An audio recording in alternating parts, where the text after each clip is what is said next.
Tonight, step into a different Halloween. The candles burn lower, the lane is darker, and in one quiet house, a single choice bends the century out of shape. You are not in Godric's Hollow, not yet. You are in a narrow wizarding street where mist clings to the cobblestones and every shadow feels watchful, as if the magic itself is holding its breath. At the end of that lane stands a modest home, guarded not by a stag and a doe, but by a pair of aurors who have already defied the Dark Lord 3 times and somehow remained alive. Inside, a baby sleeps. His name is Neville Longbottom. This is important. The familiar story insists that on this night, Voldemort walks into the Potter cottage, chooses Harry, and leaves a lightning-shaped scar on a child who will grow into legend.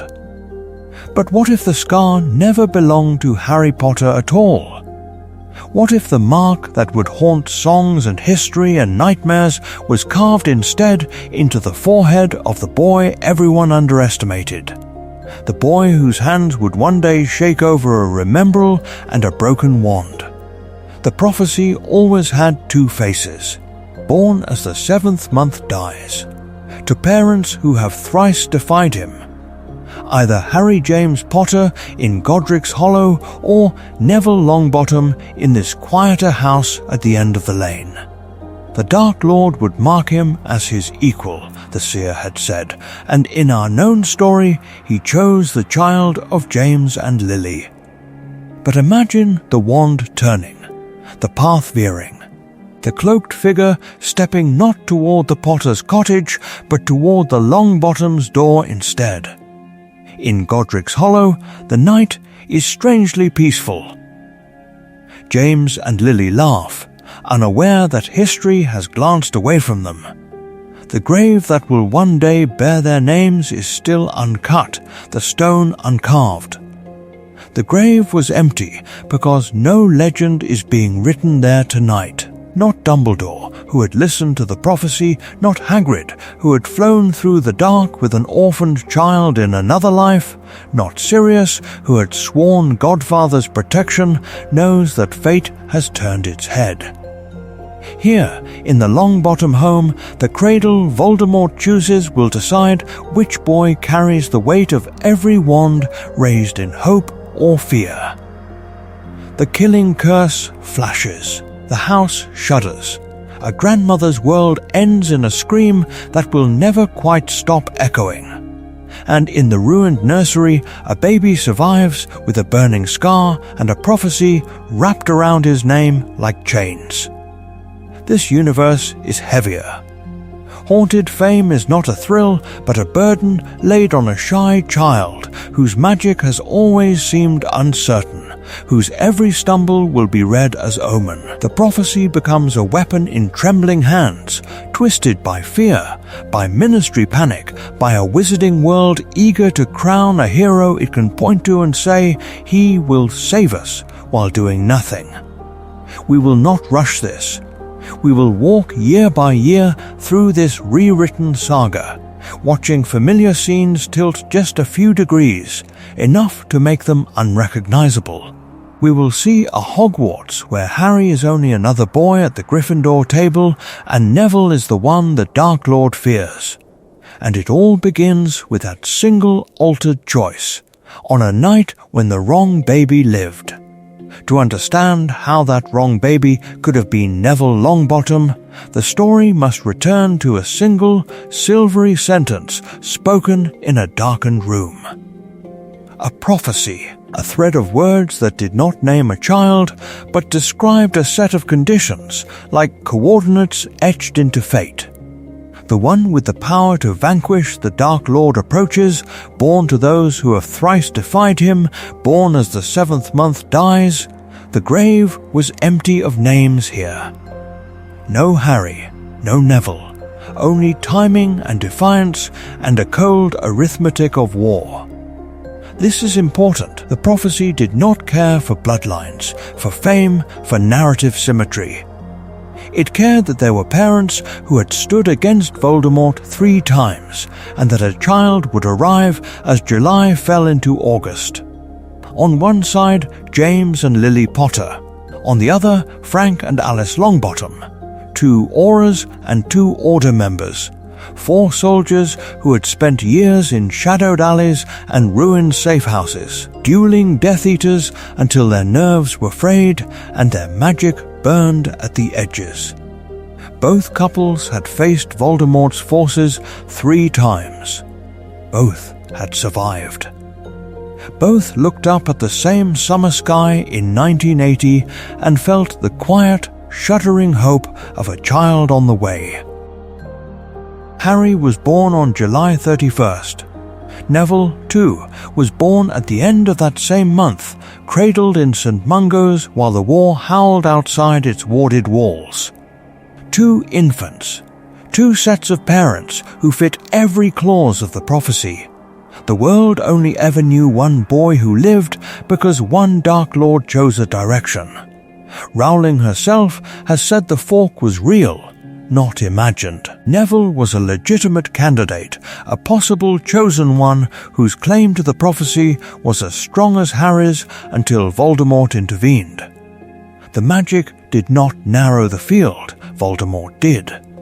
In canon, he marked Harry as his equal, and by doing so, sealed Harry into the prophecy's shape.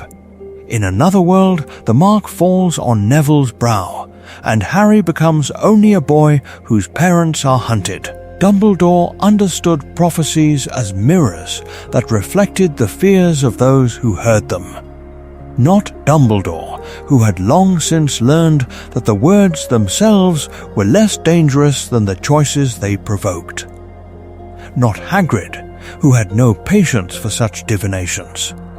Not Sirius, who had grown up with portraits that whispered of destiny and blood. Voldemort heard born as the 7th month dies and saw a threat to be controlled, a rival to be preemptively broken. His obsession with blood status, with old names and old houses, would have twisted that mirror further.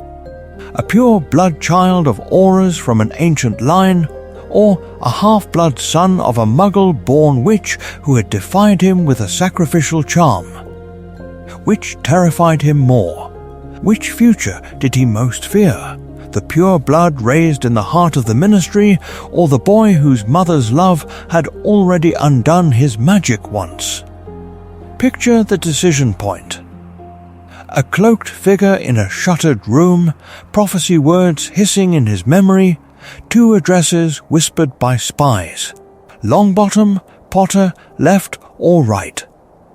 In this world, he turns toward Neville's crib, but somewhere, in the cold logic of the prophecy, the other path still waits. And on that other path, James and Lily must decide how to fight a war when their child is no longer the one fate has named.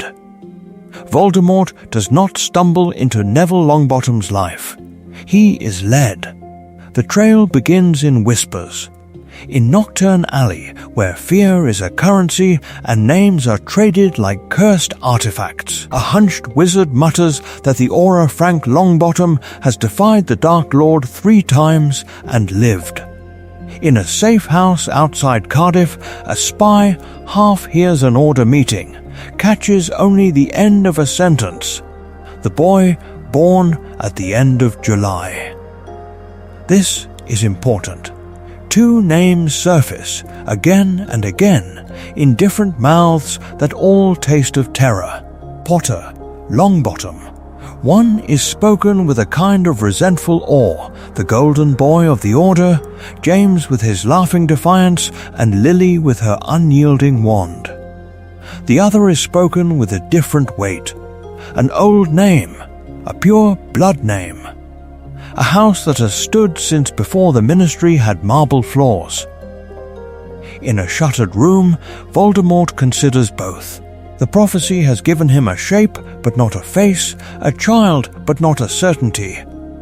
He sees James and Lily's son, a half-blood, born of Muggle-born brilliance and pure-blood arrogance, the kind of mingling he has always despised, but also, in some twisted way, understands, and then he sees the alternative.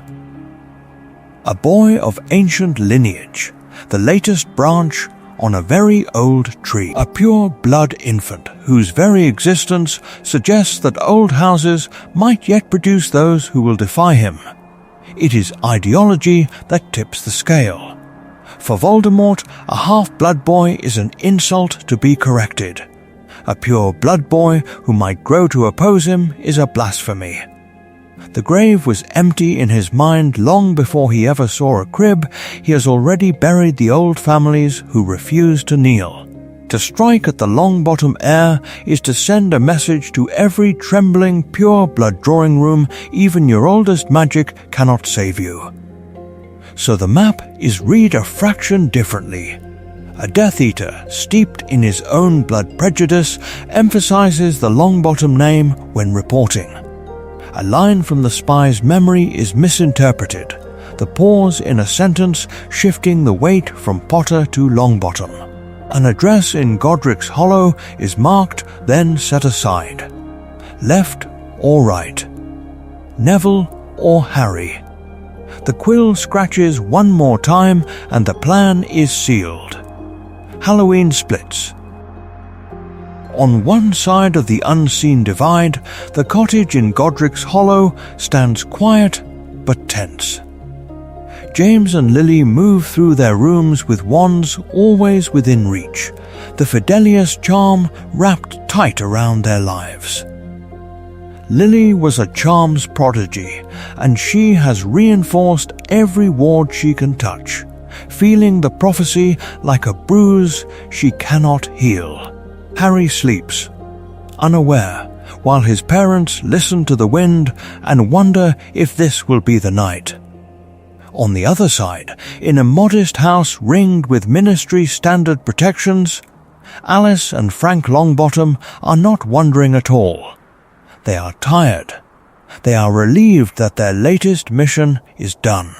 They are putting Neville to bed, his small fist still clutching the corner of a stuffed dragon. Alice hums under her breath. Frank checks the window latch twice, more from habit than fear. They kiss their son's forehead and step into the hallway, speaking in low voices about schedules, not survival. No one in that house knows that the prophecy's shadow has chosen their door. Not Dumbledore, who had tried to interpret every syllable and still failed to see which way the Dark Lord would turn. Not Hagrid, who had flown missions for the Order and never once imagined a world where Harry Potter was not the center of the storm.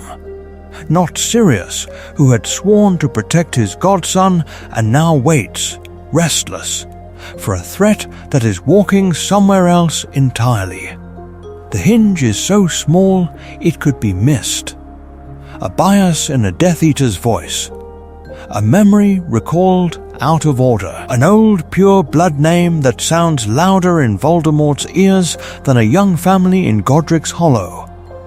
Yet from that hinge, every friendship we know will twist, and every grave we remember will belong to someone else. The garden gate at the Longbottom home clicks open. Inside, Neville's breathing is soft and even, the unconscious rhythm of a child who has never yet seen a wand raised in hatred. Outside, the air shivers as ancient, ugly magic gathers around a dark figure at the door. The handle turns, the door swings inward.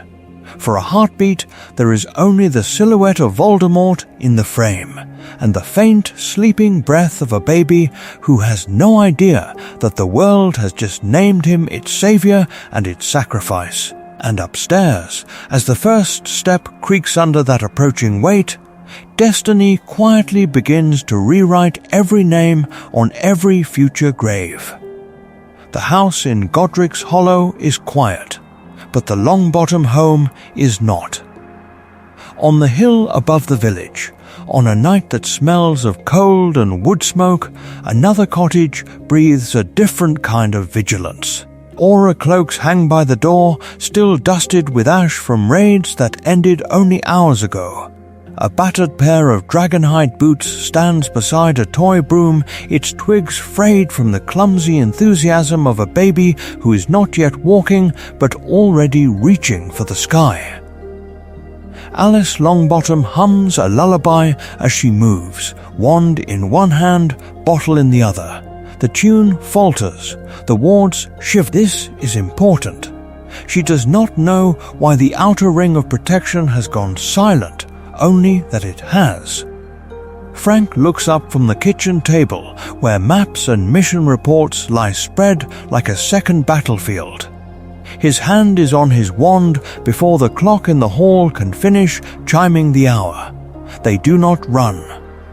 Frank crosses to the door, touches the aura gear as if in benediction, and with a flick of his wrist sends a crimson flare howling into the sky through a narrow chimney vent, a wordless summons to the order.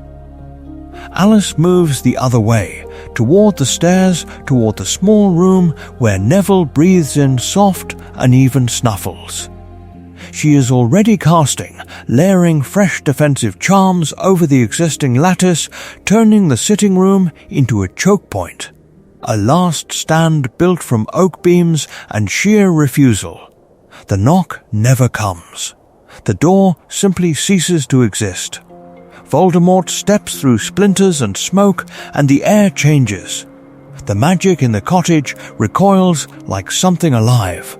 Portraits scream and then burn to silence as his first curse rips across the room. Frank answers with a stunner, a cutting hex, a desperate chain of aura-jeweled responses that would have felled any lesser enemy. They hit, they do nothing. The duel is brutal and brief. Shattered glass litters the floor like frost.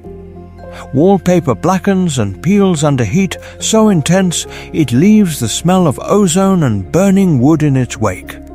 A family photograph on the mantel explodes, their wedding day torn into glittering fragments. Not Dumbledore, who had warned them the prophecy could point to either boy, is here. Not Hagrid, who had carried other children from other ruins. Not Sirius, who had argued to be their secret keeper and lost. In this room there is only Frank, already bleeding, Alice, already hoarse from shouted spells, and the man who came to end a story before it properly began. Upstairs, Neville wakes. His crib is simple pine, carved by Frank's father, etched with tiny protective runes along the rails. A toy snitch lies by his hand. His blanket smells of milk and safety and the faintest trace of potion fumes from Alice's experiments. The first flash of green never reaches him. It rebounds. It always rebounds. The ancient magic that answers is not lilies, but it is just as absolute, the layered protections of two auras who had defied Voldemort 3 times. The old blood wards of the Longbottom line, the desperate, converging focus of a prophecy finally choosing. The roof tears open with a sound like the sky breaking. Rain hammers down into the nursery, hissing where it meets scorched wood. For a moment the entire house is a column of light. When the echoes fade, Frank and Alice lie still. The grave was empty, but only in the sense that no tomb will ever hold the fullness of what they were. Neville is alive. He lies in his crib, screaming in the rain, a jagged mark burning on his forehead. By morning, the wizarding world has a new name for him. The headlines write themselves. The boy who lived. Child defeats Dark Lord. Prophecy fulfilled. Faces crowd around papers in Diagon Alley, in the Ministry atrium, in the hushed corridors of St. Mungo's, where healers stop mid-stride to read and reread the same impossible words. In a small safe house far from Godric's Hollow, James and Lily Potter stare at the prophet in stunned silence. Lily was a charms prodigy, and she had built a different kind of protection, a different plan. expecting her own home to be the crucible. Now she reads Neville's name where Harry's should have been, and understands with cold, terrible clarity that the war has ended without their deaths, without their house in ruins, without their son bearing the scar that was meant for him. What does it mean when the sacrifice you prepared for is taken up by another child? James's hand tightens around the paper until it crumples, until the ink smears. Harry gurgles in his crib nearby, untouched by prophecy, unmarked by that green light. The Potters are alive, the Longbottoms are not, and in the silent space between those facts, the future begins to twist. Because the world will now turn its gaze toward Neville. Dumbledore will recalibrate his designs. The Death Eaters will scatter or burrow deeper. And James and Lily must decide whether to remain ghosts in a world that never buried them, watching another boy carry the burden that was supposed to be their son's. The war has ended. Their part in it has not. The camera does not begin with Neville's face.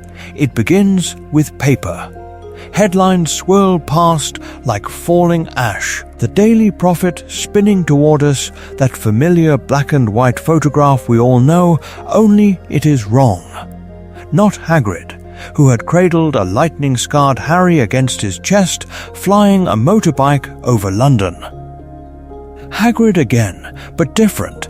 His vast arms wrapped around a round-faced baby with a raw, jagged mark above his brow. Neville Longbottom, blinking against the wind, already the axis of a new story. This is important. The grave in Godric's Hollow is still there. The grave is still a lie. The grave was empty because the bodies in it were replicas, crafted by a woman the world believed dead. Lily was a charms prodigy, and her forbidden work has rewritten who the world crowns. The prophet does not print Harry's name in that first stunned edition about you-know-who's fall. It prints Neville's. Boy who lived defeats Dark Lord. Longbottom, not Potter, in ink that will never quite fade. Cut to the Great Hall. Candles hovering, shadows long. Dumbledore rises to address a broken world. The words are almost the same. The emphasis is not. He speaks of sacrifice, of a child who survived the killing curse, of hope born from ruin. But when he names the symbol that will carry that hope, he says Neville Longbottom. And in that single substitution, generations of children learn a different silhouette to cling to when the nights are long and the war feels unfinished.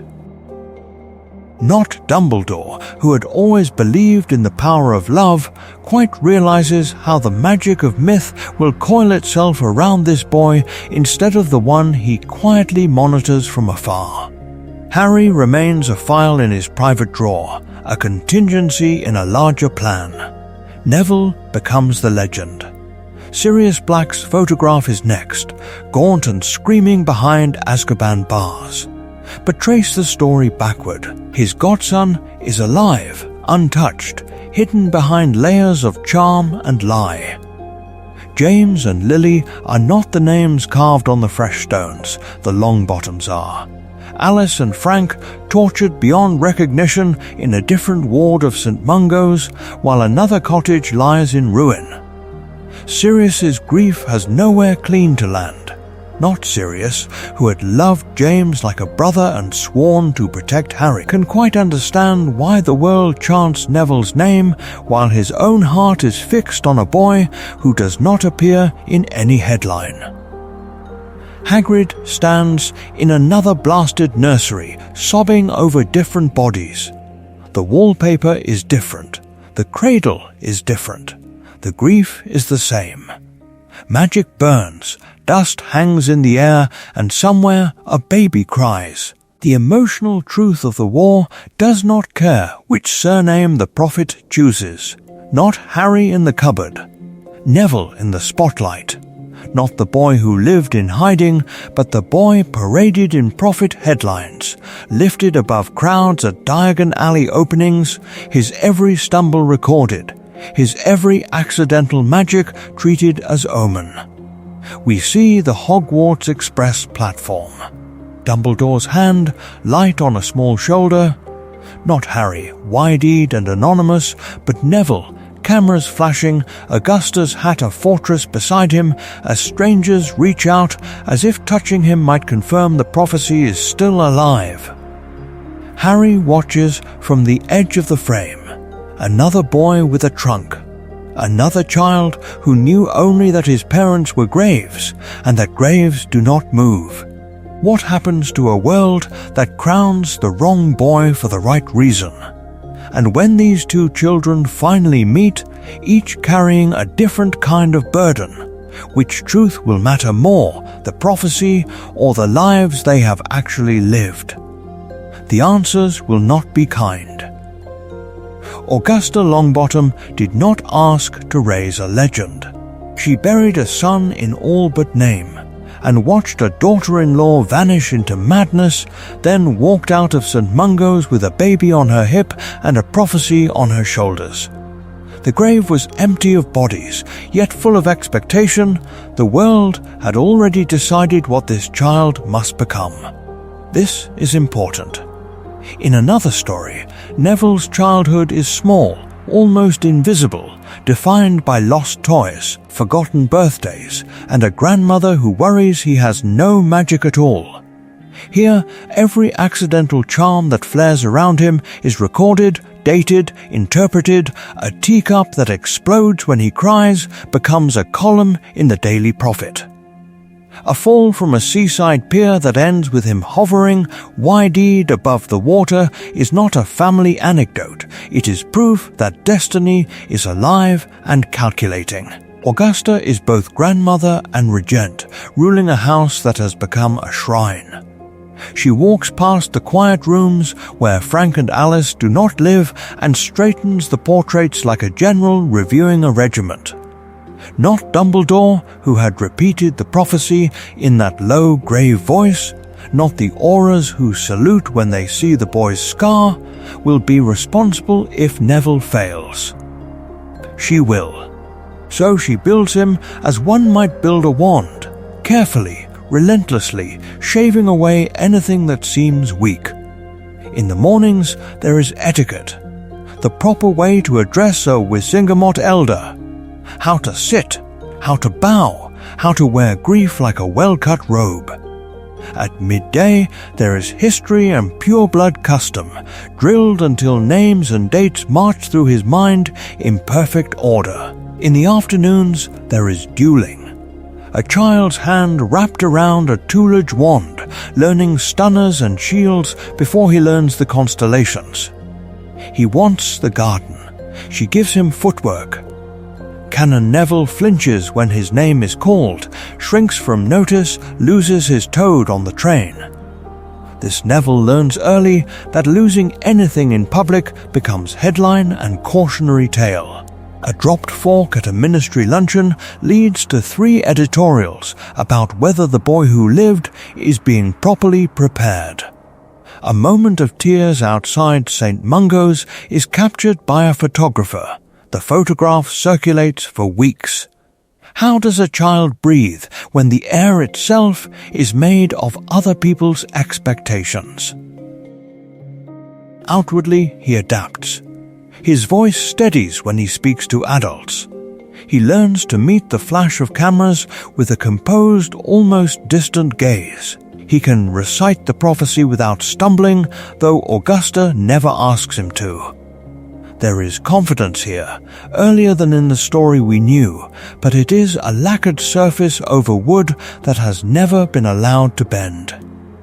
Underneath, something tightens. A private terror whispers that if he falters, his parents' sacrifice will have been meaningless, that the world will look at the Longbottom name and see only failure. So he searches for places where the prophecy cannot follow.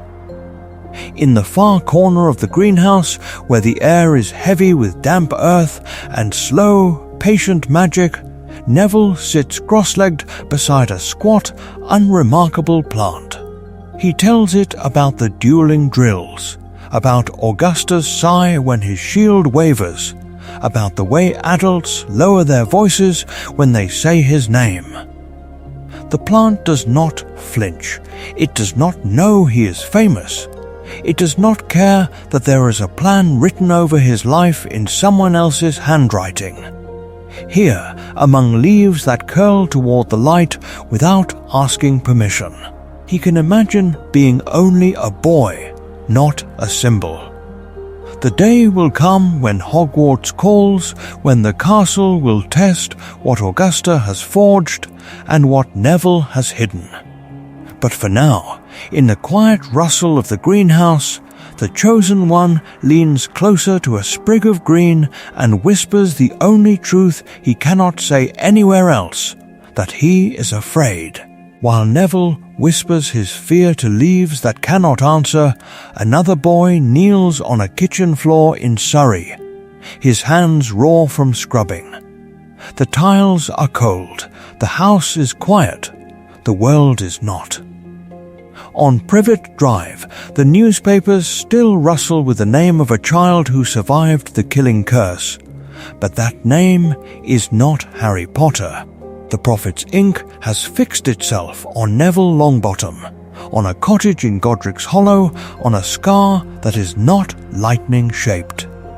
This is important, because without the legend wrapped around his shoulders, Harry exists in the Dursley household as something smaller and in its own way more terrible, an inconvenience with no compensating glory. Vernon still flinches at the word magic. Petunia still watches Harry the way one watches a grave one has sworn never to visit, afraid of what might rise from it if disturbed. Yet the absence of a whispered myth softens their terror by a fraction. There are no frantic clippings hidden in the cupboard, no late-night whispers about wizards breaking down the door to reclaim their living weapon. Harry is neglected, controlled, measured out in chores and punishments, but he is not an apocalyptic secret. He is a burden that can be managed with locks and shouted rules. Dumbledore's decision lands differently in this world. Not Dumbledore, who had once weighed prophecy against childhood and chosen the heavier stone, but Dumbledore, who now leaves Harry on the doorstep as an unresolved promise to Lily's memory rather than a keystone in some vast invisible plan. He writes the same letter. He invokes the same blood protection, the same ancient charm that binds the house to Harry's safety. Yet when he walks away, he is not abandoning a legend to obscurity. He is setting aside a boy whose importance is personal, not prophetic. Harry grows in the shadow of that quieter choice. There is still the cupboard, still Dudley's fists and Dudley's friends, still birthdays that pass like any other grey day. But there is no sense, not even the faintest echo, that the world beyond the neat hedges might be waiting for him. No one has ever looked at his scar and gone suddenly silent. No one has said he is special. He learns to move softly, to take up as little space as possible, to make himself a kind of living replica of the house's furniture, useful when needed, invisible when not. He is still kind. He still frees spiders instead of crushing them, still lingers over the pages of discarded library books, tracing diagrams of planets and ancient civilizations with a finger that does not yet know a wand. But when teachers ask questions, his hand hovers and falls. When injustice flares, he watches and swallows it down. Why speak when the story has never belonged to you? In another house, Augusta Longbottom tightens a measuring tape around Neville's shoulders, criticizing the cut of his dress robes as reporters argue outside the gate. In Privet Drive's kitchen, Harry scrubs at a stain that will not lift, the water reddening his knuckles, the radio murmuring distant news of a wizarding world he does not know is alive with his parents' names. 2 boys, the same age, one being fitted for a destiny he does not understand. One erased from the script before it begins. And somewhere between them, in a castle that is not yet called either by name, the magic of Hogwarts is waiting, already shifting, already changing, as if it knew that the wrong child has been marked and the right one has been left in the dark. The grave was empty. The story is not. When the letters start to arrive, the question will not be who they choose, but who dares to open them. The letters do not fall from the sky at random. They are aimed. They are chosen. This is important. For Neville Longbottom, the Hogwarts letter is not a surprise. It is a coronation. The boy who survived the Dark Lord's curse does not simply receive post. He receives a procession. On a pale July morning, the front garden of the Longbottom home is quietly occupied by ministry officials in stiff robes and by 2 reporters from the Daily Prophet, quills already poised. Augusta has arranged it all, down to the position of the chair where Neville is to sit, the angle of the light on the parchment, the way his chin must lift when he takes the envelope with the green ink that everyone in their world can recognize by sight alone. He has known this moment was coming. He has been told the story of that night until it feels less like memory and more like a charm pressed into his skin. Yet when the owl sweeps down and the cameras flare with white magnesium light, his hands still tremble. The grave was empty, but the expectation laid over his small shoulders has weight. Heavy, deliberate, inescapable across Surrey, at number 4, Privet Drive. Magic takes a different shape. No cameras, no officials, no grandmother orchestrating destiny. Only a boy in a too large shirt scrubbing a pan that will never truly look clean, while letters begin to slide against the edges of reality. First one through the slot, then 2, then a dozen, then a storm. The house is besieged as it always was meant to be, because Hogwarts will not allow its own to be lost in a cupboard. But there is no Dumbledore watching from a distance, calculating, not Dumbledore, who had once placed a baby on a doorstep and called it mercy. There is no half-giant breaking down the door in a roar of outrage and wonder. Not Hagrid, who had cradled Harry like something precious in another life, in another story. Instead, when the address finally forces its way past Vernon Dursley's panic and Petunia's brittle silence, the rescuer who arrives is precise, pressed, and late between other appointments. Perhaps it is Professor McGonagall, lips thin, eyes sharp, the awe in her gaze buried beneath professional restraint. Or a lower-ranking ministry official with ink-stained fingers and a schedule to keep. The truth is the same either way. The words are recited, the facts delivered, the boy informed that he is a wizard, as one might inform him he has been reassigned to a different school district. No birthday cake. No pink umbrella. No stranger calling him Harry like the name itself is a gift. When September comes, Neville steps onto platform 9 3/4 as though onto a stage that has been waiting for him since the prophecy was first spoken. Compartments are discreetly reserved. A senior aura stands near the barrier with apparent nonchalance. Whispers follow him, curling through the steam. That's him. Look at the scar. He walks as Augusta has taught him to walk, back straight, eyes forward, as if the entire plan of the war is somehow balanced on his spine. Harry arrives alone, second-hand trunk, owl in a cage bought with scraped-together coins. He is nearly swept away by the crowd, almost lost between families reuniting and parting, and no one knows his name. Not Sirius, who had once sworn to be his guardian. Not anyone. He finds an empty compartment, not because it has been held for him, but because no one bothers to stop him entering.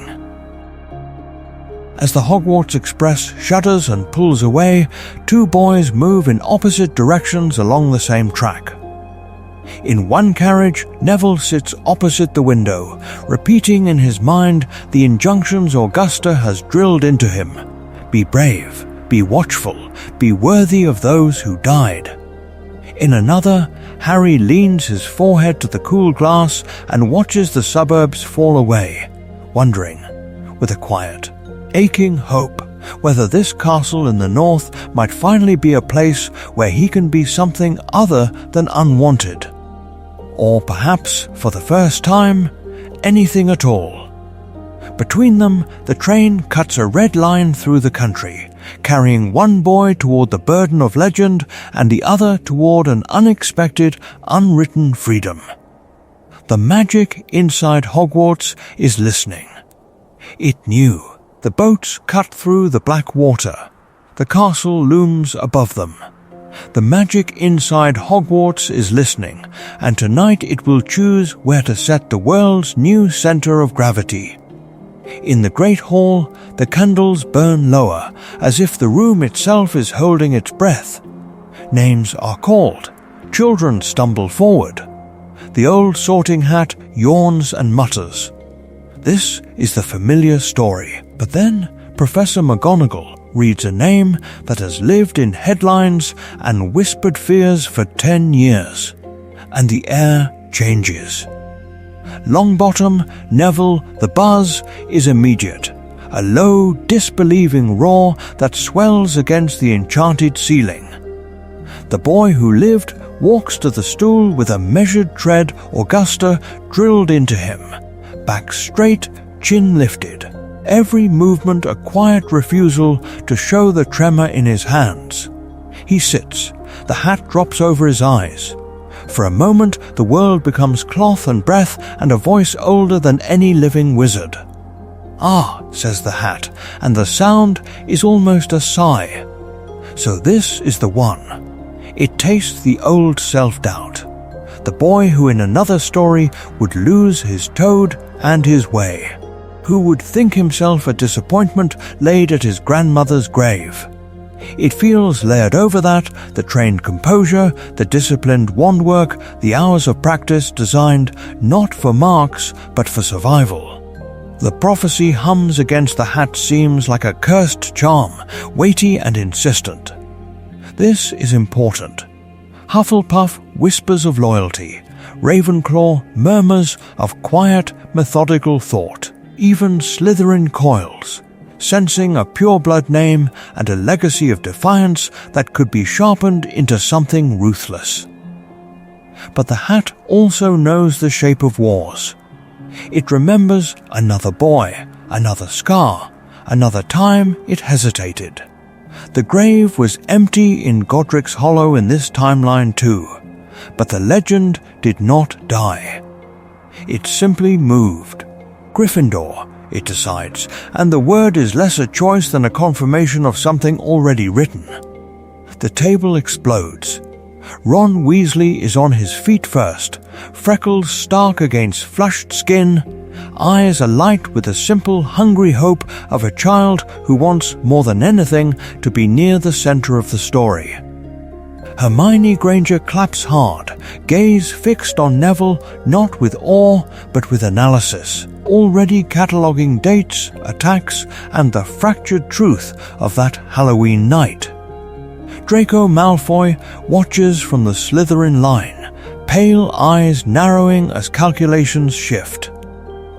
The most important child in the room is not a half-blood Potter, but a Longbottom whose bloodline is as old as his own. Strategies change in an instant. When Potter, Harry is called, the hall does not fall silent, it merely dips. The hat still feels the pull of Slytherin, the raw, coiled potential, the echo of a different prophecy that might have been. The debate is there, real and fraught, but it happens in the shadow of the applause still ringing for Neville. Harry's eventual Gryffindor lands not as a thunderclap, but as an aftershock. At the table, the new order settles. Neville sits surrounded by eager faces, questions already forming, futures already orbiting his name.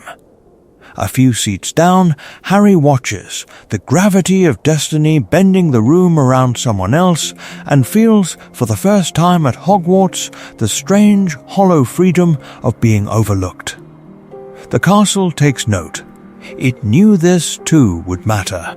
The castle takes note. The train does too.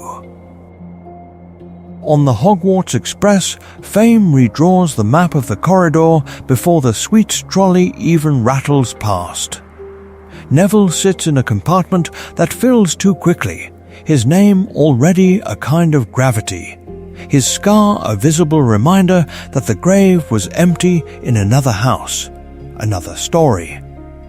Ron Weasley finds him not by accident, but by intention, pulled toward the boy who lived with a boy's hungry hope that his own family's scars might finally mean something. Ron talks about Bill's curse breaking, about Charlie's dragons, about the twins and their detonating experiments, about his father's war stories whispered over chipped teacups. He wants Neville to know that the Weasleys bled too, that their loyalty was not a replica of courage, but the thing itself.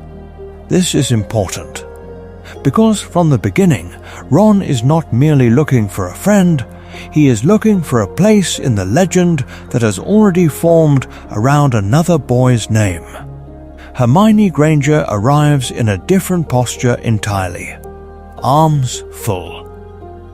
Breath quick. A stack of books on the First War, on prophecies, on defensive magic balanced precariously against the glass.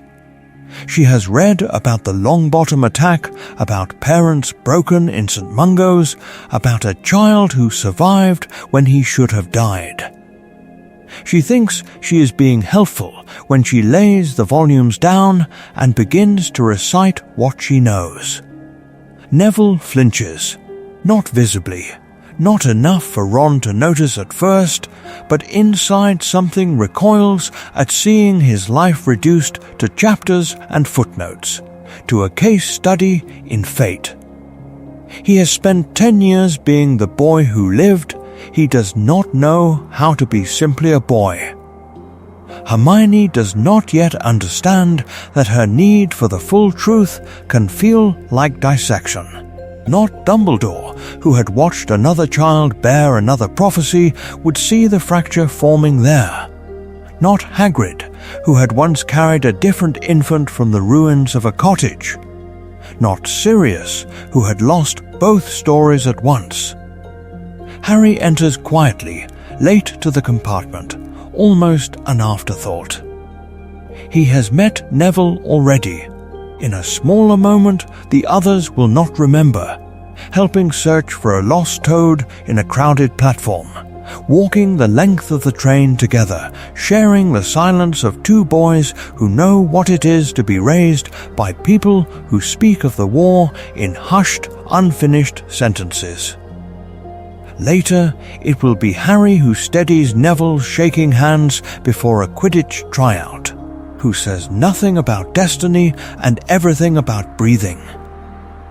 Draco Malfoy appears at the door with his father's posture and his own ambition.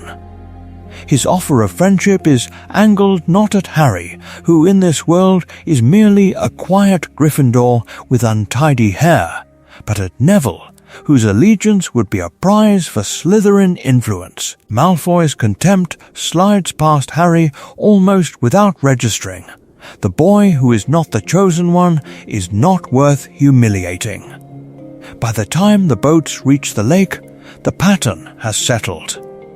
Neville, Ron, and Hermione move together, an early constellation forming around fear, fascination, and the desperate need to be useful. Harry walks with them, but half a pace behind, close enough to be included, far enough to be unnecessary. That slight distance is invisible to teachers, to portraits, to the Sorting Hat itself. The castle, however, knew. This is important, because every crisis that follows will echo the first night's seating in a train compartment where one boy sat at the center of the story, and another sat at the edge, alive but unchosen. The castle knew, and the castle watched when the first whispers began. They were not meant for Neville. They were meant to slide past him like so many other murmurs, like the way eyes slip toward his scar and then away again. Yet in staff rooms and shadowed corridors, voices dropped when he approached, as if the very air remembered the prophecy even when the speakers did not. A powerful artifact, a protection older than Hogwarts itself, something someone might try to steal. The grave was empty in Godric's Hollow, but here, in these stone hallways, another kind of absence pressed in. The absence of knowledge. This is important, because the adults believed the Chosen One should know, and so they forgot that he did not. Not Dumbledore, who had set the third-floor corridor under enchantments and assumed that destiny would somehow brief its chosen instrument. Not McGonagall, who lowered her voice mid-sentence when Neville walked past, thinking she was sparing him worry, and instead gifting him fragments of a story with no beginning and no end. He heard stone without context, Flamel without explanation, protection spoken like a prayer and a warning. He watched teachers glance at him and then away. He watched Harry, beside him, be overlooked in a different direction, and a thought settled in Neville's chest like a weight. Heroes are told things. If no one is telling me, I must find out. He did not want to. That was the quiet, stubborn truth. He wanted his bed, his timetable, his herbology homework, the simple rhythm of watering schedules and soil. But the corridor was forbidden, and his name was in a prophecy, and the dog with 3 heads was not a rumor to him, it was a test he had already failed by running once. So when the music drifted one night, when the door stood unguarded, he went back. Not out of reckless curiosity like Harry in another story, but out of a heavy obedience to a role he had never auditioned for. Harry tried to come, of course he did. But McGonagall, already suspicious, caught him after curfew in a different corridor and held him there with sharp questions and sharper concern. By the time she released him, the trapdoor had already swallowed Neville and the others, and Harry was left with nothing but the echo of a decision he thought would always be his. Below, the protections waited. The devil's snare seized Neville first, his panic feeding the plant, his limbs clumsy, his breaths too fast. Yet when Hermione's fire freed them, it was Neville who lay longest on the stone, shaking, then forced himself upright, because the plan, if it could be called that, had no replica for him, no substitute. In the room of flying keys, something unexpected happened. The broom rose under his hands, and the terror that usually scattered his magic narrowed into a single line of focus. He was steady. He listened to the rush of wings, saw patterns where others saw chaos, and when his fingers closed around the right key, it felt less like luck and more like a memory of all the times he had almost fallen and somehow had not. The chessboard undid him in a different way. The stone pieces were not game pieces, they were gravestones. Each sacrifice sounded like his parents' names when it shattered. He moved when Ron told him to move, but every capture felt like a prophecy fulfilled in miniature. Someone must fall so that you may go on. By the time he stepped off the board, he was pale and hollow-eyed, carrying a war he had not fought and already grieving losses that had not yet occurred. And then he was alone. The last door closed behind him with the soft finality of a lid on a coffin. Quirrell stood there, trembling and composed all at once, and the air tasted of burnt metal and old grave dust. The shade in the back of his skull turned, unseen and terrible, and the prophecy hummed in Neville's ears like a swarm of bees trapped in glass. The Dark Lord spoke. He did not say Neville's name correctly. He barely said it at all. The boy who lived faced the man who had marked him, and realized with a cold, clean clarity that the monster who had shattered his life did not even truly know who he was. Yet, and in that single hanging heartbeat, something in Neville Longbottom's magic woke up.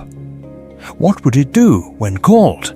Neville's magic answered like a frightened animal backed into a corner, not with a roar, but with a shiver. Voldemort watched that shiver.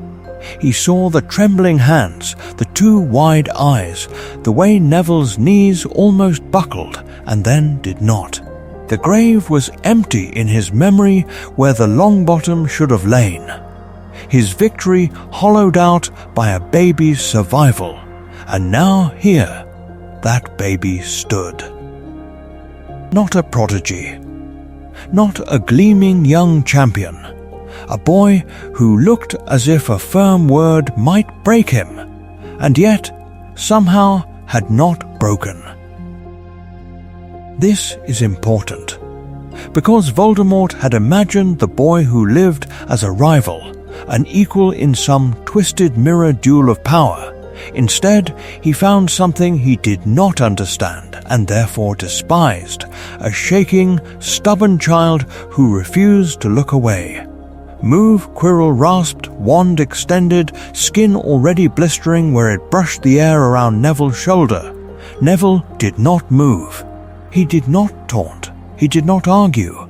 He did not, like another boy might have, throw back some reckless defiance to prove he was brave. His courage lived in the space between heartbeats, in the silent decision to stay exactly where he was, because if he stepped aside, the stone would be taken and everyone else would bleed for his fear. He thought of his parents' vacant eyes in St. Mungo's. He thought of Augusta's rigid spine in the stands. He thought, with a clarity that felt like falling, that pain was bearable if it meant they would be safe. The mirror of Erist caught that thought and answered. Its surface cleared, not with the image he had always told himself he wanted, but with the one that gutted him. Frank and Alice Longbottom stood whole and upright, not merely alive but present, their faces turned toward him. Not to the scar, not to the legend, to him. His father's hand on his shoulder, his mother's eyes bright with pride, not confusion. They did not speak, they did not need to. The story in their gaze was simple. You were enough. Neville's throat closed. Voldemort hissed with fascination as the boy's skin began to burn against Quirrell's grasp, as ancient magic surged in answer to a desire that was not for power, not for escape, but for worth. Who had told this child he was lacking, that his deepest hunger was not for resurrection, but for recognition? The toll came later. In the hospital wing, his hands were bandaged where Quirrell had seized him, raw with blistered flesh. His muscles shook with exhaustion. Sleep brought nightmares of a faceless thing pressing closer and closer while his feet refused to move. When he woke, there was applause, Gryffindor students, Hufflepuffs, even a few Ravenclaws clapping for the boy who lived, who had saved the stone. He felt each cheer like a weight. They did not know how close he had come to running. Not Dumbledore, who had arrived to find a dying professor and a shattered boy and had woven it into a narrative of destined courage. Not Hagrid, who had sent sweets and tears. Not Sirius, who had watched from a distance in another version of this war. That night, Dumbledore sat beside his bed and did not speak of love as a shield. He spoke instead of symbols, of how the world liked its heroes simple, how it would make a replica of Neville and worship that while ignoring the frightened child beneath. "Be careful, Neville," he said quietly. "The world's idea of you is powerful magic, but it is not the truth. Never let their legend become your only self. It was meant as comfort. It was also a seed. A doubt that would grow as the years darkened, as the boy and the symbol drifted further apart. And somewhere, Voldemort began to plan for the next time they would meet.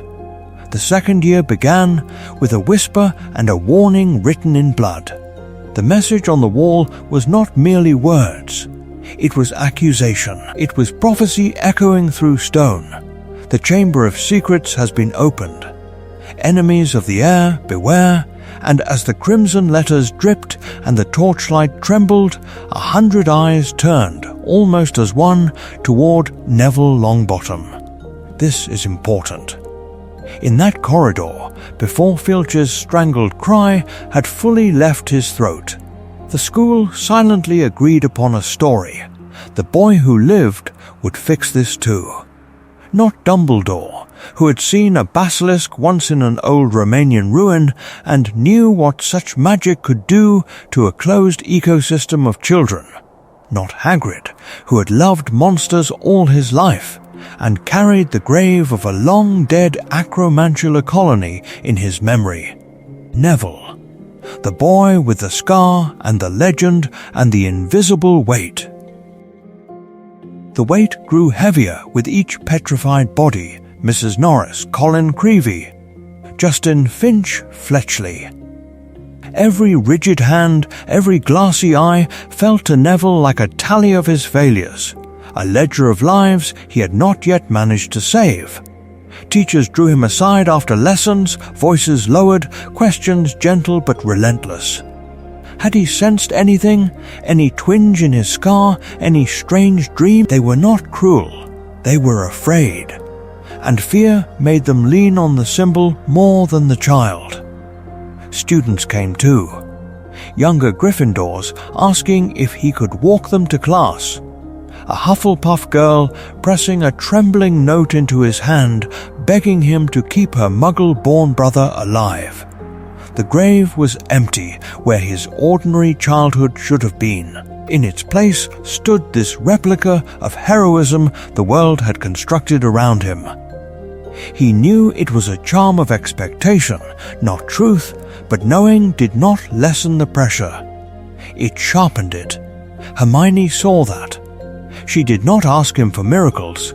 She asked him for data, for time in the library, for permission to treat the legend as a problem set. Where Harry, in another story, might have leapt on a half-formed clue, here Hermione spread scrolls across tables, mapping pipes and founding families and obscure Parselmouth lore, building a lattice of possibilities.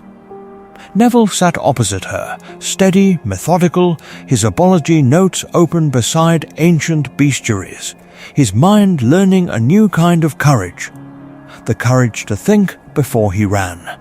On the margins, Harry heard a voice. It slid through the walls like cold water, promising death, hissing in a language that made his skin crawl. In canon, that voice would have dragged him forward. Here, it drove him inward. Surely this was meant for Neville? Surely the boy marked by Voldemort's curse was the one the castle was calling? Harry's instinct was to run to a teacher. His shame was that he did not. He waited. Neville would know what to do, wouldn't he? So the weeks stretched. The attacks continued. Each boy assumed the other was the rightful center of the danger. each delayed. The entrance revealed itself at last in a bathroom full of ghosts and grief. A sink slid aside. Stone parted. The serpent-carved door yawned open, its scales etched with ancient contempt. The air that rose from the darkness smelled of age and something older than fear. Neville stepped forward, no phoenix on his shoulder, no sword in his hand. Only a wand that still sometimes shook, and a battered herbology textbook clutched tight against his chest, as if the green ink notes of safer magic could shield him from what waited below. Behind him, Harry watched, throat dry, realizing too late that legends did not descend alone, and the chamber swallowed Neville whole. The chamber closed over him like a mouth. The air changed. The world narrowed to breath and stone and the slow, measured echo of his own footsteps. Neville could smell it before he could see anything. Reptile, old scales and older blood, a rank, metallic stink that clung to the back of his throat. The slick flagstones beneath his shoes were damp with centuries of condensation and something else. Something that made his soul slide half a fraction with every step. His heartbeat was a drum in his ears, louder even than Ron's whispered encouragement drifting down the pipe above, thinning into nothing as the descent deepened. This is important. The grave was empty in Godric's Hollow, but here, under Hogwarts, the grave was waiting to be filled. He reached the chamber proper with his wand hand already slick with sweat. Columns loomed like petrified trees, carved serpents coiling up into shadow. The magic in the air felt old and offended, as if it knew he was an intruder in a story written for someone else. Ginny lay small and terribly still at the water's edge, red hair a spill of colour against the cold stone. Between them, half-formed from the diary's leaking ink, stood Tom Riddle. Riddle smiled as if he had been expecting a different boy. He had.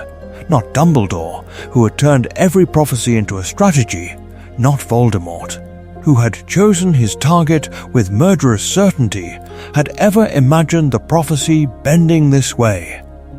But Riddle's shade understood what it meant that Neville Longbottom, not Harry Potter, had come. It meant fate could misfire. "You," Riddle said softly, contempt threaded through the charm of his voice, "are an error in the plan, a misreading. He chose you because he feared the wrong child." His gaze slid to Ginny's still form. "And now another will die because you are too frightened to be the hero the world thinks you are." Fear did not leave Neville. It thickened. But it met something harder. He had grown up under Augusta's unblinking gaze, under portraits that knew the names of every Longbottom who had not hesitated. He had stood by too many empty beds in St. Mungo's, listening to his parents' wordless murmurs. He would not add Ginny Weasley to that litany of ghosts. The basilisk came at Riddle's call, not with the balletic terror of legend, but with a grinding, ponderous inevitability, scales scraping, body heaving its own weight forward. Neville did not leap or fly. He stumbled, scrambled, shoved himself behind a column as the air filled with the hiss of killing intent. He shut his eyes, because he had listened in defense, because he knew the rules of this graveyard of a room, and because he wanted to live. He had no phoenix, no sudden sword. What he had was a satchel and a mind trained on soil and sap. A cracked vial of doxycide, flung blind, shattered against wet stone, the acrid fumes made the serpent recoil, tongue flicking in offended confusion. A handful of spiky prickle seeds soaked in an experimental swelling solution from Professor Sprout's greenhouse scattered under its coils when the basilisk's weight came down. The seeds burst into vicious, thorned growth, needling soft underbelly, forcing it to twist away. Each movement was clumsy, desperate, improvised. Each bought him seconds. Seconds to crawl, to feel for Ginny's pulse with shaking fingers, to register the faint, stubborn flutter that meant she was still alive. This is important. He was not fighting for prophecy. He was fighting for that fragile beat. Riddle circled him in words as the basilisk circled in stone. "You are nothing but a replica of a legend that never belonged to you," the shade murmured. "A boy who lived because someone else misunderstood a sentence. When I finish with her, I will finish with you, and the world will correct its mistake." Neville's answer was not eloquent. It did not need to be. He dragged himself toward the fallen Sorting Hat because something in him, some Gryffindor instinct older than his fear, knew that when magic and need met, the school itself sometimes answered. Not Hagrid, who had carried him out of burning corridors. Not Sirius, who had watched from the shadows of this altered war. Hogwarts would decide. His fingers closed on worn fabric. The basilisk struck. Pain tore white-hot across his arm as a fang grazed and glanced, driven aside only because the creature slipped on its own blood and the writhing tangle of enchanted thorns. He screamed, sound swallowed by the chamber, and in that scream was every year of being told he was not enough. "I am not a mistake," he rasped, to Riddle, to the stone, to the prophecy itself. "You will not take another child because I was afraid." The sword did not appear in a blaze. It slid, cold and inevitable, into his hand from the depths of the hat, metal singing with an old bright hunger. Lily was a charms prodigy, but this was older than any charm she had ever cast, older than any plan Dumbledore had ever made. This was Hogwarts' choosing. What followed was not graceful. Neville did not dance beneath the basilisk. He endured it. He rolled through foul water, half blind, striking not with precision, but with the brutal persistence of someone who refused to stop. The blade met scale, glanced, met again, found flesh. Venom burned his veins where the fang had grazed him, turning his limbs to lead, but he held on. Again, until the chamber shook with the serpent's death throes and then impossibly went still. Riddle's shade frayed at the edges, ink smoke torn by a wind that was not there. "You were never meant," it began, and then the diary, pierced by the same stubborn hand, screamed ink and memory into nothing. The story he had spoken over Neville, the story of error and accident, dissolved with him. When Neville staggered back into the light, the world above erupted. The entrance to the chamber yawned behind him like a wound. His robes were torn, his skin streaked with blood, some his, some not, and in his hand, impossibly real, gleamed the sword of Gryffindor. The cheers crashed over him in a tidal roar, students and teachers alike surging forward, faces alight with a fierce, bewildered joy. He felt it hit him like a wave he did not yet know how to swim in, lungs burning as if the air itself had become too much. Somewhere in the crowd, Harry watched, throat tight, seeing not just a hero, but a boy who had gone alone into the dark and come back carrying a different truth about who he was. Somewhere far away, in a cottage no one knew was still alive, James and Lily felt the surge of Hogwarts' ancient magic and realized the narrative they had trusted might already be slipping from their control. Because if the chamber had chosen Neville, what else in this altered story was about to choose differently? The grave in Godric's Hollow was empty in this world too, but the legend did not sleep there. It walked the corridors of Hogwarts in second-hand robes, tripping over its own feet. It answered to the name Neville Longbottom. By the time the Dementors gathered at the edge of the lake, the stories around him had already hardened. The boy who lived. The child who had faced the Dark Lord in a ruined nursery and survived. The boy who had descended into the bones of the castle itself and stood, shaking but unbroken, over the corpse of a basilisk that should have killed him. Each story was a layer. Each title was a kind of armor he had never asked to wear. This is important. Armor protects, but it also weighs.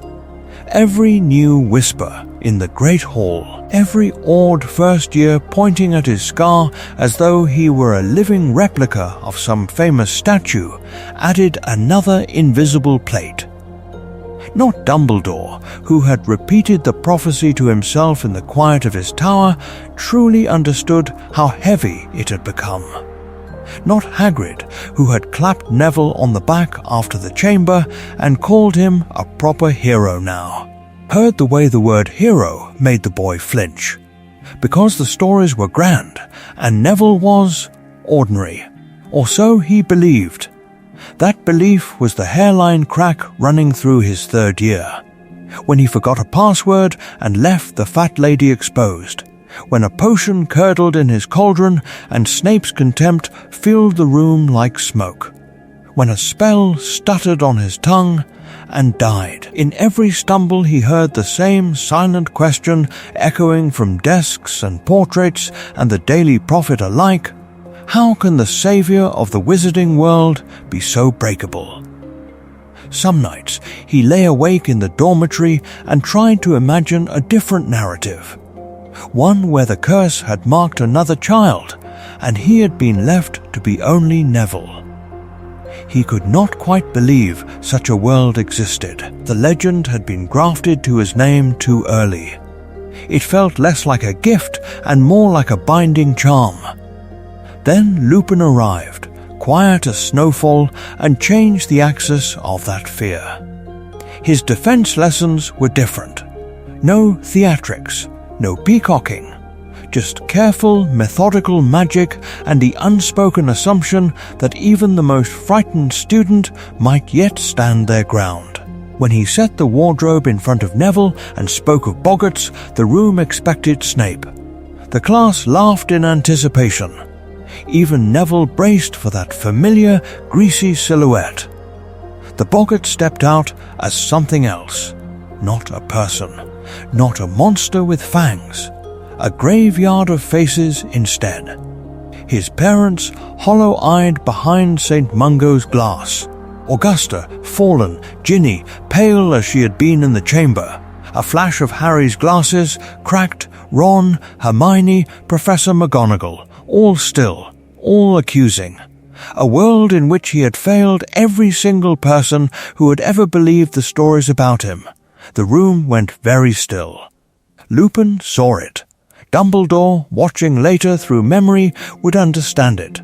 Neville's deepest terror was not pain. It was inadequacy. It was the possibility that the legend was a lie and that, when it mattered most, he would not be enough. Harry watched from the edge of that classroom, the almost chosen one whose name had once brushed the prophecy and then fallen away. His own year was defined by different shadows. Dementors that tasted of grave dirt and his mother's last scream. A godfather whose escape from Azkaban wrapped itself around his life like a new, darker prophecy. But without the official weight of destiny, Harry's suffering was treated as tragedy, not as an omen. Students pitied him. They did not measure themselves against him. Here the contrast sharpened. Neville walked the corridors as a simple first and a boy second. Every miscast charm felt like sacrilege against a story the world had already decided was true. Harry moved as a boy first and a symbol not at all. His pain was private, his nightmares an unfortunate footnote rather than the axis of a grand plan. The pattern interrupted itself one night in October on the astronomy tower when both of them sought the same solitude and found each other instead. The sky was clear, a spill of cold stars over the forbidden forest. The castle below hummed with late-night whispers and candlelight. They stood shoulder to shoulder without speaking for a long time. Neville envied Harry's anonymity. The way he could sit at breakfast without the entire hall tilting toward him. The way his failures, when they came, did not threaten to unravel a nation's faith. Harry, glancing at the scar on Neville's forehead, envied something else: the certainty. The knowledge that, however cruel it was, the world had a plan for Neville. His own life felt like a series of accidents and ambushes, pain without pattern. Neither boy said any of this aloud. They spoke, instead of classes, of Lupin's kindness, of how the Dementors made the air taste wrong. But under every word lay a quiet, aching misapprehension. Each believed the other carried a lighter burden. Each was wrong. Far away, in that hidden cottage where two people still watched the currents of Hogwarts magic, another realization was dawning. The legend around Neville was no longer merely a shield they could use. It was becoming a prison he could not easily escape. And prisons, once built, have a way of defining not only those locked inside, but everyone who stands just beyond the bars. Prisons define their wardens as surely as their prisoners. This is important. And in the summer after Neville's third year, Albus Dumbledore decided that the bars around this particular boy could no longer remain invisible. The dangers had been escalating in a way that even Hogwarts' ancient stones seemed to feel. A troll in the first year, a basilisk in the second, Dementors and escaped murderers in the third. Each year, the boy who lived had been pushed closer to the grave, as if the castle itself were rehearsing for a final performance. Dumbledore watched Neville move through those crises with stubborn courage and quiet bewilderment, and he knew the pattern could not continue in ignorance. So he made a plan. Not a grand strategy etched on parchment, but a single, terrible appointment inked into his mind. Neville Longbottom would hear the prophecy before the next school year began. Not Dumbledore, who had once believed that shielding children from knowledge was a kindness. Not Dumbledore, who had watched too many young faces walk into war without knowing it was war. The office was dim when Neville arrived, summoned by a polite but implacable note. Silver instruments hummed softly. The portraits pretended to sleep. On the desk, the pensieve waited, its surface a dull, restless silver, like a replica of the moon caught in stone. Neville stood on the threshold, shoulders squared in that careful way he had learned under Augusta's gaze, and tried not to show that his hands were shaking. Dumbledore spoke gently, but there was iron beneath the gentleness. He spoke of a knight in a different war, of Sybil Trelawney in this very room, of words that had called a monster's attention to a single child. Then the headmaster drew his wand, touched the pensieve, and a memory rose like mist. The voice that filled the office was thin and inexorable. The one with the power to vanquish the Dark Lord approaches, born to those who have thrice defied him, born as the 7th month dies. And then the line that cut the air like a curse, and either must die at the hand of the other, for neither can live while the other survives. Neville listened. He did not flinch. But something inside him went very still. This was not glory. It was not the cheering crowds in Diagon Alley or the way strangers' eyes softened when they saw his scar.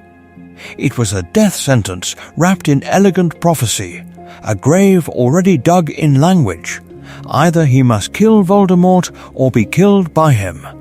That was the truth beneath every chocolate frog card. He thought of his parents in St. Mungo's, their minds hollowed by a different set of words. He thought of his grandmother's insistence that he live up to his name, to their sacrifice, to the legend that had congealed around his childhood. Had they all known? Had everyone been walking around his life aware that his story was supposed to end with a killing or a death? No, not Hagrid, who had shown him how to hold a hippogriff's gaze and had only ever seen a shy boy trying very hard. Not Sirius, who had watched Neville from the shadows of his own exile, weighing another boy's burden against the son he could not claim. But Dumbledore had known. For years. And somewhere in the same castle, Harry Potter sat in a sunlit courtyard, laughing at a joke Ron had made, feeling the ordinary ghosts of an ordinary orphanage childhood, unaware that another boy had just heard the sentence that might have been his. When the memory faded, the silence was vast. Dumbledore spoke of choice, of love as an older magic than prophecy, of how words did not own him. Neville heard the phrases, but the line "neither can live while the other survives" had already carved itself into the inside of his skull. He left the office moving carefully, as if the floor had become thin ice. The castle's corridors felt longer, the portrait's eyes sharper. Every shadow seemed to hold the outline of a man without a nose and without mercy. Behind him, the door closed with a soft click. The camera would linger there, on Dumbledore alone amid his whirring instruments, his face carved with fatigue and something darker than fatigue. Guilt, calculation. A man who had once buried a pair of replicas in a grave and wept, and who was now again placing the weight of his war on a child who was still very much alive. The grave was empty, but the burden was not. And somewhere, far from Hogwarts, two parents who had built their lives on secrets felt the magic around Neville shift, and understood that knowledge itself had become another battlefield. The grave was empty, but the school was full of candles and whispers and the low electric hum of expectation as the goblet of fire spat blue flame into the vaulted dark and gave the wizarding world the name it thought it wanted. Neville Longbottom. The word fell like a stone into still water. This is important. The boy who lived was no longer a child hidden behind wards and whispers. He was a line of blue fire in the air above the staff table, a living emblem, a moving charm of survival and prophecy and war, and every eye in the great hall turned to him with a mixture of pride and dread. Not Dumbledore, who had once buried a pair of replicas and wept, could pretend this was a game. Not Hagrid, who had told Neville stories of his parents' defiance, could look at the boy's white face and call it an honor without his voice breaking. The applause began because habit demanded it, then faltered, then rose again, ragged and desperate, as if noise could drown out the truth that the goblet had not chosen a champion. It had chosen a symbol. Neville stood. His legs obeyed. His heart did not. He was already bound to one contest to the death, written in a prophecy that said he must face the Dark Lord or see the world slide into a new grave of shadows. Now the school, the ministry, the watching world demanded he risk his life again. But this time for sport, for spectacle, for a tournament that pretended danger was entertainment rather than rehearsal. Inside, he argued with a destiny that had never asked his consent. Was this another step in some vast, hidden plan, or merely a distraction dressed in ancient magic? He knew that every dragon, every lake, every curse-laced obstacle might be one more chance for Voldemort to reach for him. He also knew that to refuse, to flinch, would be to watch the hope in other people's eyes die. Around him, politics moved with the same invisible precision as Lily's runes in Cornwall. Foreign ministries sent sleek envoys with polished smiles to Augusta, to Fudge, to Dumbledore. They spoke of cooperation, of unity, of trade, while quietly measuring the boy whose scar had rewritten their history. The boy who lived in an international arena was no longer just a survivor. He was leverage, he was narrative, he was the proof each government wanted to claim in its own story of resistance. And on the edge of it all, Harry watched.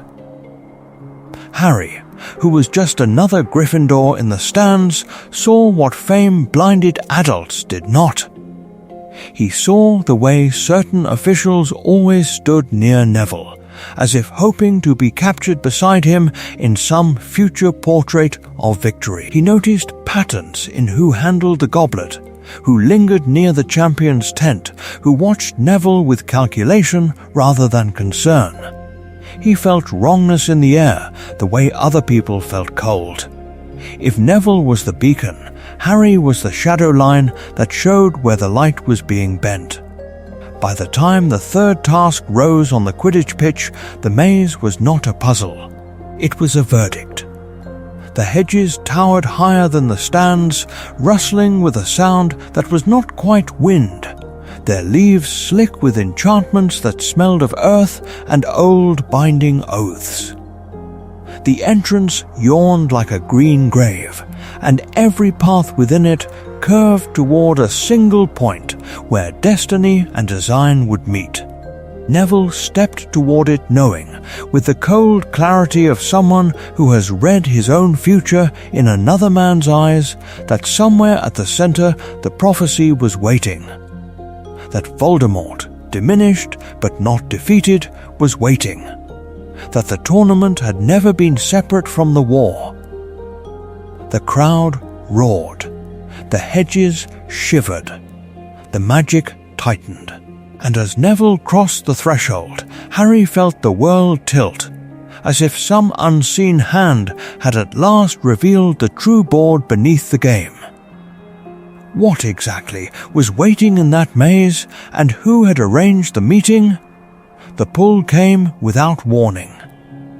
One heartbeat he was stepping between hedges and torchlight. The next the world snapped sideways and vanished. Neville felt the hook behind his navel, the violent drag, the stadium tearing away into a whirl of color and cold. He tasted metal, he tasted fear, he did not scream. The graveyard arrived all at once, no roar of crowd, no flutter of banners, only the thin wind moving between leaning stones and the faint sour smell of damp earth and old magic. The grave was empty of comfort. This is important, because for 14 years the story of the boy who lived had been told in halls and headlines. Here, at last, Voldemort would try to write the ending himself. Neville hit the ground hard, his wand torn from his hand, his body bound before he could think the first defensive charm. Bone-white angels watched from crumbling plinths. Names he did not know stared up from the graves like accusations. Somewhere nearby, something small and pitiful was breathing in ragged gasps. He knew, even before the high, eager voice said his name, that this was the place the maze had been leading. Not Dumbledore, who had trusted ancient protections and school wards.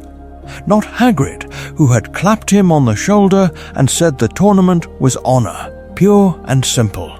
Not Sirius, who had written that he would be watching from the shadows. None of them had planned for this. Someone else had.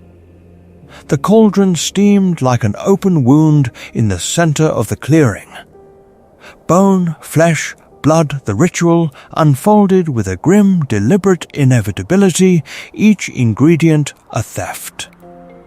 Neville watched his own lifeblood arc through the air, bright against the dark, and vanish into the waiting brew. The Dark Lord was literally reconstructing himself from the boy he had tried to erase as a baby, rebuilding a body from the very blood that had once defied him. It was not just magic, it was a declaration. When Voldemort rose, slick and shivering, the graveyard itself seemed to recoil. Neville's scar burned like a brand, but deeper than the pain was the understanding that the prophecy had brought them here. That every step since the night his parents were broken had been bending toward this grave. The duel did not begin with spells, it began with words. Voldemort circled him, wand loose, voice soft. He spoke of Alice and Frank, of the way they had begged when the Cruciators finally broke them, of how the Longbottom name had always meant stubbornness without vision. He recited the prophecy as if it were scripture and he its priest, insisting that all roads ended with Neville on his knees. Neville refused. He did not beg. He did not give the scream Voldemort waited for when the first curse hit, or the second, or the third. His defiance was not in clever retorts or dazzling spellwork, it was in the refusal to inhabit the role that had been written for him. If Voldemort wanted a trembling child, he would have to conjure a replica. When their wands finally met, green against red, the graveyard shuddered. The connection locked, a column of light binding them, and the Priori Incantatem began. Shades spilled from Voldemort's wand like smoke given shape, Cedric, other dead, and then Alice and Frank Longbottom, eyes clear, faces unscarred by St. Mungo's vacant fog. Neville's breath caught. Even in death, his parents were being pulled into someone else's war, their images wielded as weapons between son and murderer. The grave was empty of rest. And as their shade voices reached for him, he understood that surviving this night would mean stealing his story back from both prophecy and Dark Lord alike. What would he choose to be, if not the weapon they had all expected? The grave was empty of rest, and the Ministry did not know what to do with that. A prophecy fulfilled twice over, a Dark Lord returned from his own legend, a boy who had already survived one impossible night, now dragged back from a graveyard with wounds that glowed like fresh script. This is important. You cannot simply file that away. They tried at first. Procedure, containment, quiet interviews in windowless rooms where quills scratched and the air smelled of stale parchment and fear. But Neville Longbottom stood before them, robes torn, the echo of the Cruciators still trembling in his fingers, and his magic would not be domesticated into a neat report. The boy who lived was alive again, and his story was too large to be reduced to a clerical error. Cornelius Fudge panicked, not in the way he had in another timeline, grasping at denial of Voldemort himself, but in a subtler, more insidious fashion. He latched onto the one thing that felt like a lifeline. Neville had survived. Again, the minister's voice, once shaking, began to frame the narrative as a victory, a testament to Ministry vigilance and the enduring protection of their chosen one. Voldemort may have risen, yes, but look at the boy, look at the scar, look at how our plan, our institutions have held. The truth, of course, was that there had been no plan, no auras in that graveyard, no protective charm between Neville and a killing curse except the stubborn, unremarked courage that had already defined his life. Not Dumbledore, who had warned and been politely sidelined. Not Hagrid, who had carried messages and children, but not policy. not Sirius, who had paced the edges of legality, could stomach what the Ministry now did, turn a child's trauma into a shield against accountability. Augusta Longbottom saw it at once. She watched as Fudge's aides drafted speeches that painted Neville as a replica of the statue in the atrium. Wand raised, chin lifted, a symbol rather than a grandson. She listened as Wizengamot members praised his resilience while carefully stepping around questions of Death Eater sympathizers still seated among them. Her fury was cold and precise. The boy had faced the grave so they could face the truth, and instead they hid behind him. Neville was summoned again and again. Press conferences where flashbulbs burst like hexes. Wizengamot hearings where robed figures leaned forward, hungry for detail, for the shape of Voldemort's face, for the exact words spoken over the bones of Tom Riddle's father. Each retelling stripped another layer from him. Each question turned the night into spectacle. Harry sat in the gallery, unnoticed, his own scar forgotten in the blaze of Neville's, and felt something raw and wordless coil in his chest. He knew what it was to be used as a symbol. He had not expected to watch it happen to someone else. After one such hearing, Neville slipped into a Ministry bathroom, the tiled echo chamber where even magic sounded small. He turned on the tap and scrubbed at his hands, watching clear water swirl away as if it carried blood only he could see. The graveyard clung to his skin. The screams clung to his bones. He met his own eyes in the mirror, shoulders shaking once, sharply, before he forced them still. "I am not a weapon," he whispered to his reflection, to the boy in the headlines, to the world already sharpening its expectations on his name. The mirror did not argue. It only showed him a chosen one who no longer believed that his story belonged to him, and a faint, terrible knowledge that the war would insist otherwise. He was not a weapon.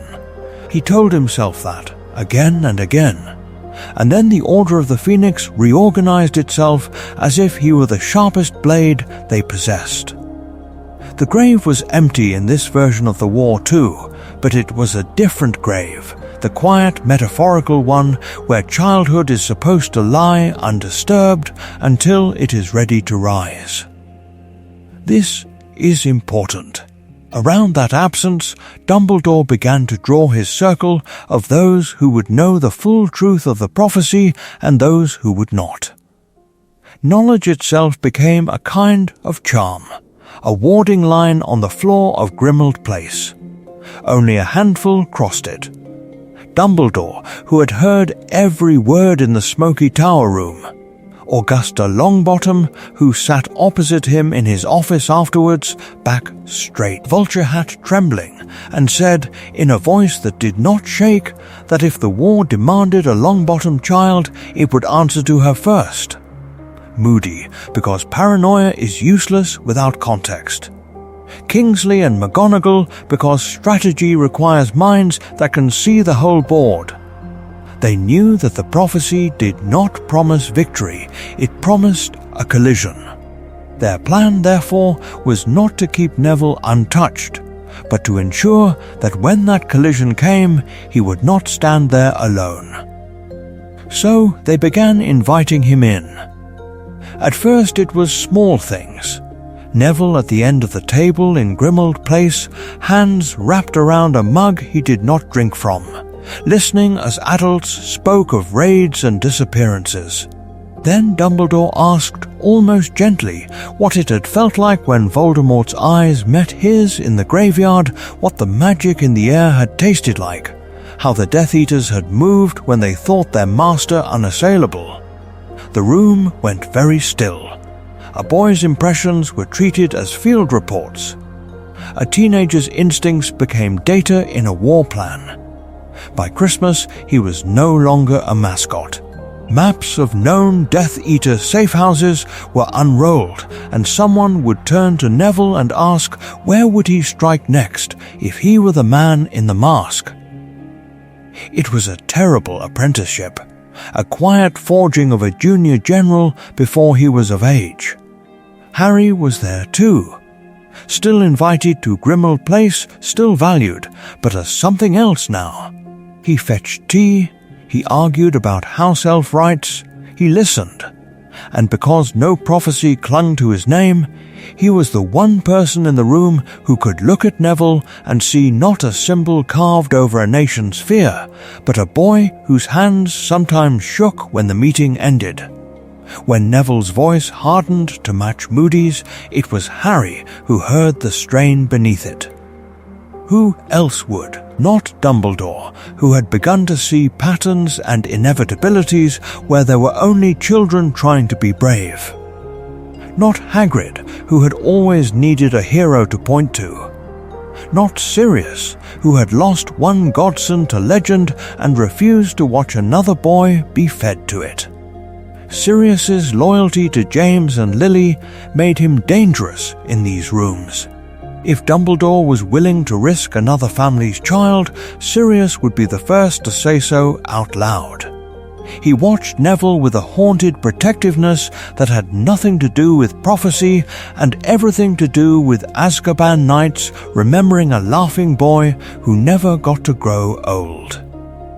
When Augusta's eyes met his across the table, there was a grim, wordless accord. Not again. And yet the war did not care for their private vows. One night, long after the others had gone to their narrow beds, Neville found himself in a candlelit kitchen turned war room.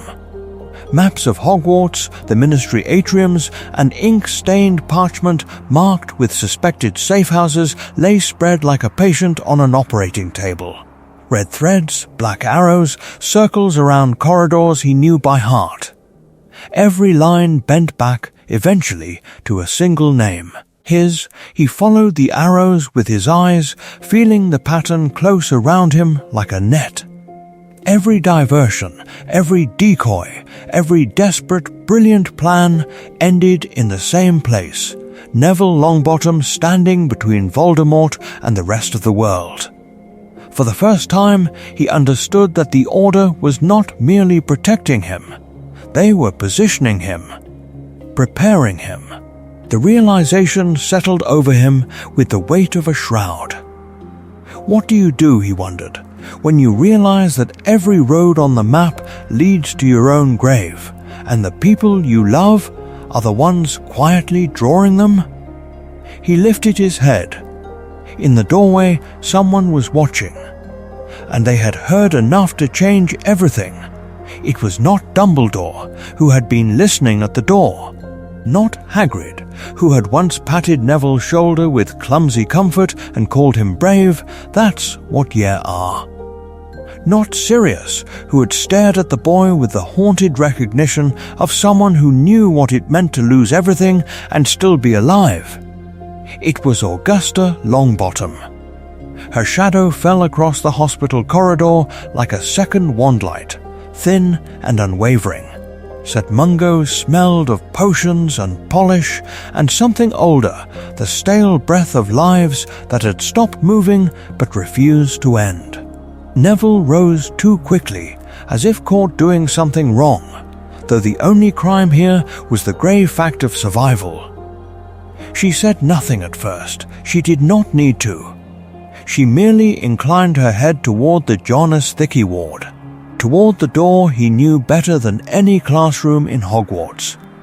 The ward where the boy who lived went to visit the people who had died for him without dying. This is important. The world called him their avenger now. The child of prophecy. The boy who had faced the Dark Lord and walked away while the house burned.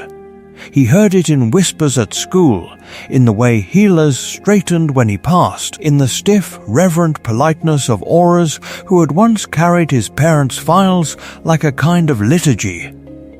But inside this ward, he was only Neville, and even that name sometimes felt like a charm that had failed.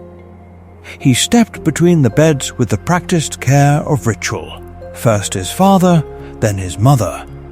He always began with news, carefully chosen pieces of the story of his life, edited like a report for a commander who could not quite wake.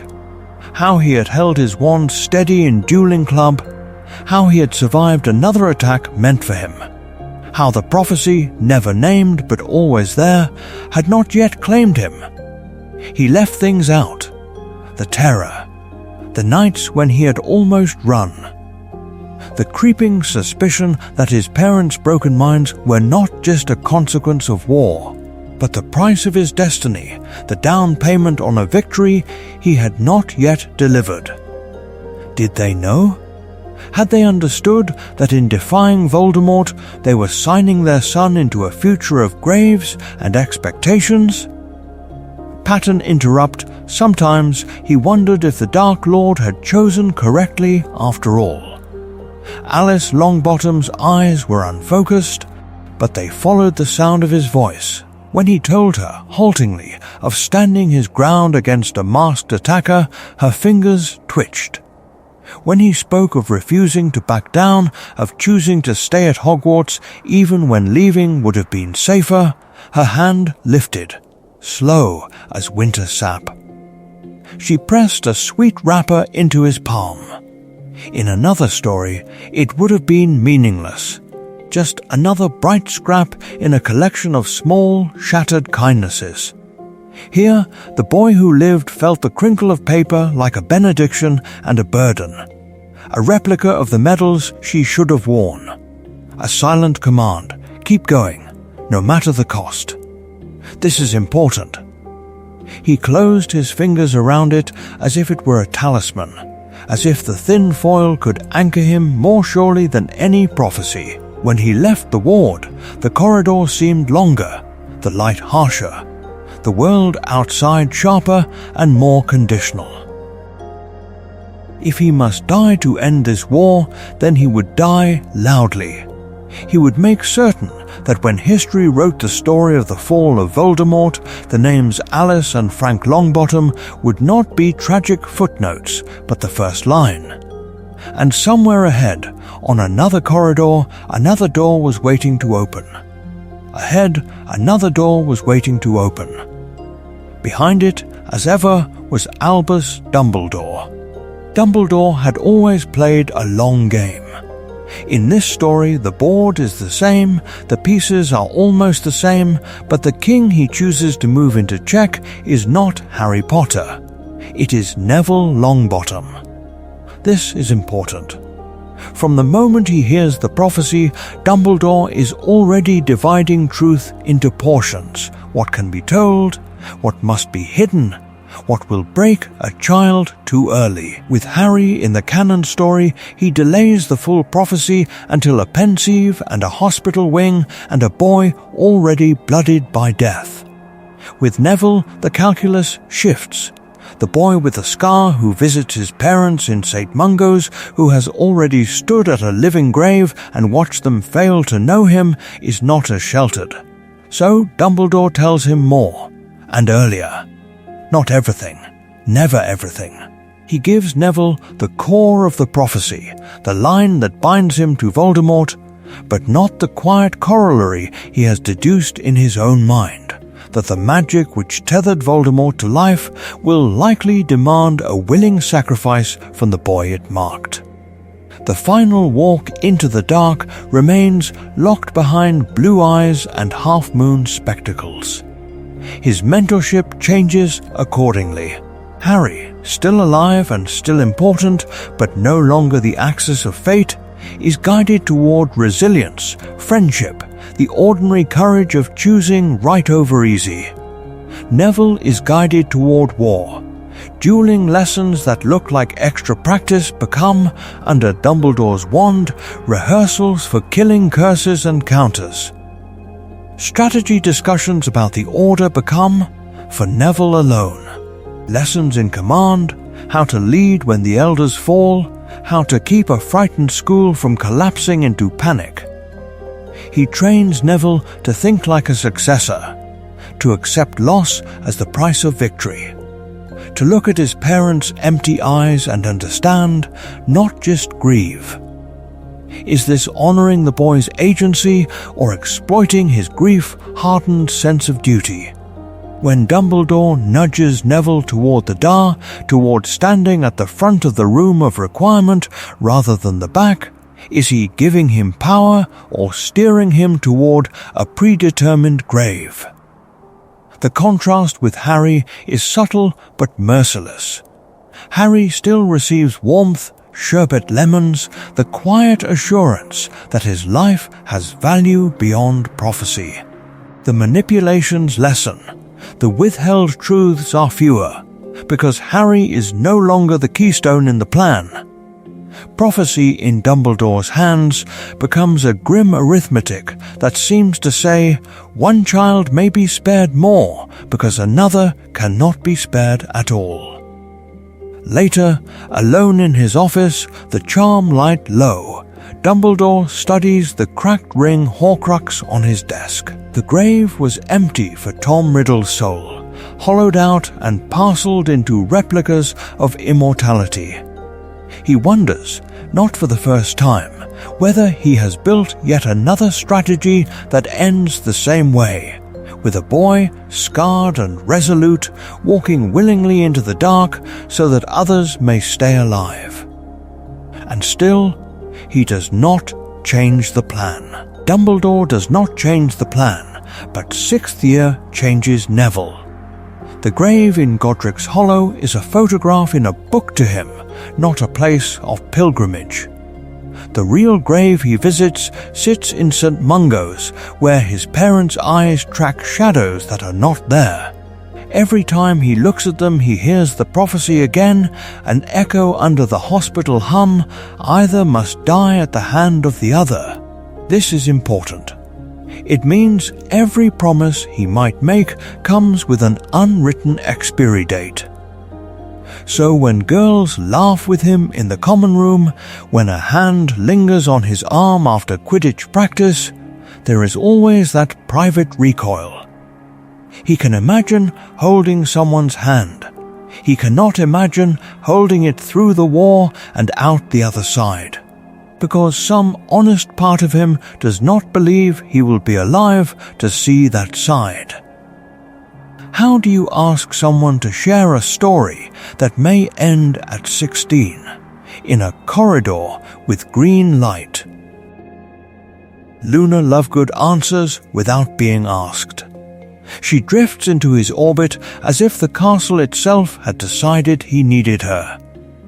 She speaks of death the way other people speak of weather, present, inevitable, not a moral failure. In the tower, with the wind pushing at the windows, she tells him about thestrals and the fragile charm that keeps the living from seeing too much of what waits beyond the veil. She believes in creatures no one else sees, in magic no one else names, and when she looks at Neville's scar, she does not flinch or worship. She simply acknowledges it as one more strange fact in a world full of them. Next to her, Ginny burns. Their bond is not soft, it is forged. She has been taken into a diary, worn like a replica body by Tom Riddle's memory, and returned with a knowledge of possession that no textbook will ever print. When she and Neville sit after DA meetings, bruised and breathless, there is a shared language of scars. She knows what it is to be the battlefield rather than the soldier. He knows what it is to be the target rather than the bystander. Not Dumbledore, who had orchestrated prophecies and plans, not Hagrid, who had carried chosen children through the night, understands this particular intimacy of being used by the same enemy. Somewhere else in the castle, Harry moves through sixth year with a different gravity. He still watches Draco and Snape, still cares about Quidditch, still feels the sharp, ordinary jealousy of a boy watching someone he likes choose someone else. Without the prophecy, his mistakes are painful but not apocalyptic. When he misjudges a friend, the world does not tilt toward ruin. He is important, but he is not the fulcrum. Neville is. The night it becomes undeniable, the room of requirement fills at his call. Old members of Dumbledore's army stand beneath shifting torchlight, their faces a map of his past: Luna, Ginny, Harry, Hermione, Ron, others who have chosen him again and again. He realizes, with a clarity that is almost a physical ache, that every person he loves most has stepped deliberately into the blast radius of his destiny. The room offers cushions, practice dummies, a quiet corner with tea. It cannot offer an exit from the story they are writing together. Neville looks at them and understands the most terrifying truth of all. He is not the only one who has decided he might die for this plan. The night comes on like a sentence, cold, inescapable, already written. Neville walks beside Dumbledore through the gates, not Harry, the weight of the cave mission coiled in his stomach like a living thing. This is important. The headmaster has stopped keeping him on the sidelines, stopped treating the prophecy as a distant storm, and begun treating it as weather they are already standing in. Neville knows, with the quiet certainty of someone who has visited St. Mungo's too often, that they are not going out for an adventure. They are going out to bleed. The cave is worse than any story could have prepared him for. The air tastes of old salt and older magic, of a grave that never received a body. The lake is black, a replica of the sky turned inward, and the island in its center feels like a wound in the world. Dumbledore's wand light is steady. Neville's is not. He watches the stone basin fill with that glistening, poisonous potion and understands, slowly and then all at once, that the plan requires cruelty from him. He must make Dumbledore drink. The first goblet is the hardest. The second is worse. By the third, the headmaster is begging, voice shredded, pleading not to hurt them, not James, not Lily, not the child. Not Dumbledore, who had always seemed above fear, reduced now to a man drowning in memories Neville cannot see. Every time Neville forces the rim back to his lips, he wonders if he is killing the only adult who truly believed the prophecy did not have to devour the boy it named. When the Inferi rise, pale hands reaching from the lake like accusations, Neville's mind fractures along old fault lines. His parents' empty eyes, his grandmother's iron expectations. The prophecy whispering that either must die at the hand of the other. He fights anyway. He drags Dumbledore back to the boat. He does not know if the headmaster is still entirely alive. On the tower, the wind is a knife.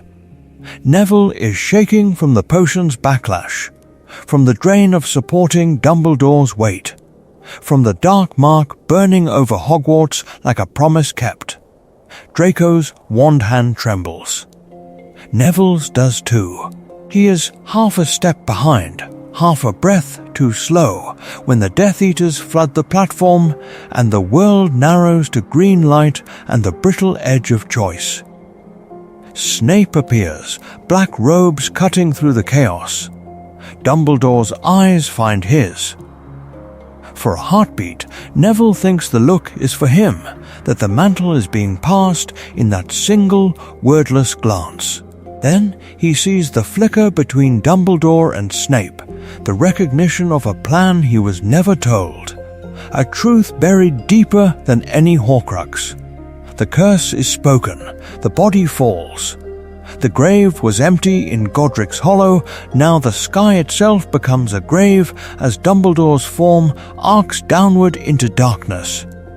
Neville's wand is half raised. His body will not move. Later, On the grass, he kneels beside the broken form, fingers numb against cooling robes. The prophecy no longer feels like words in a dusty room. It feels like a noose tightening, fibre by fibre, because the one man who believed he might survive this has just fallen from the sky, and in the silence after the screams, with Death Eaters vanishing into the night and Snape's betrayal ringing in his ears, Neville understands something far worse.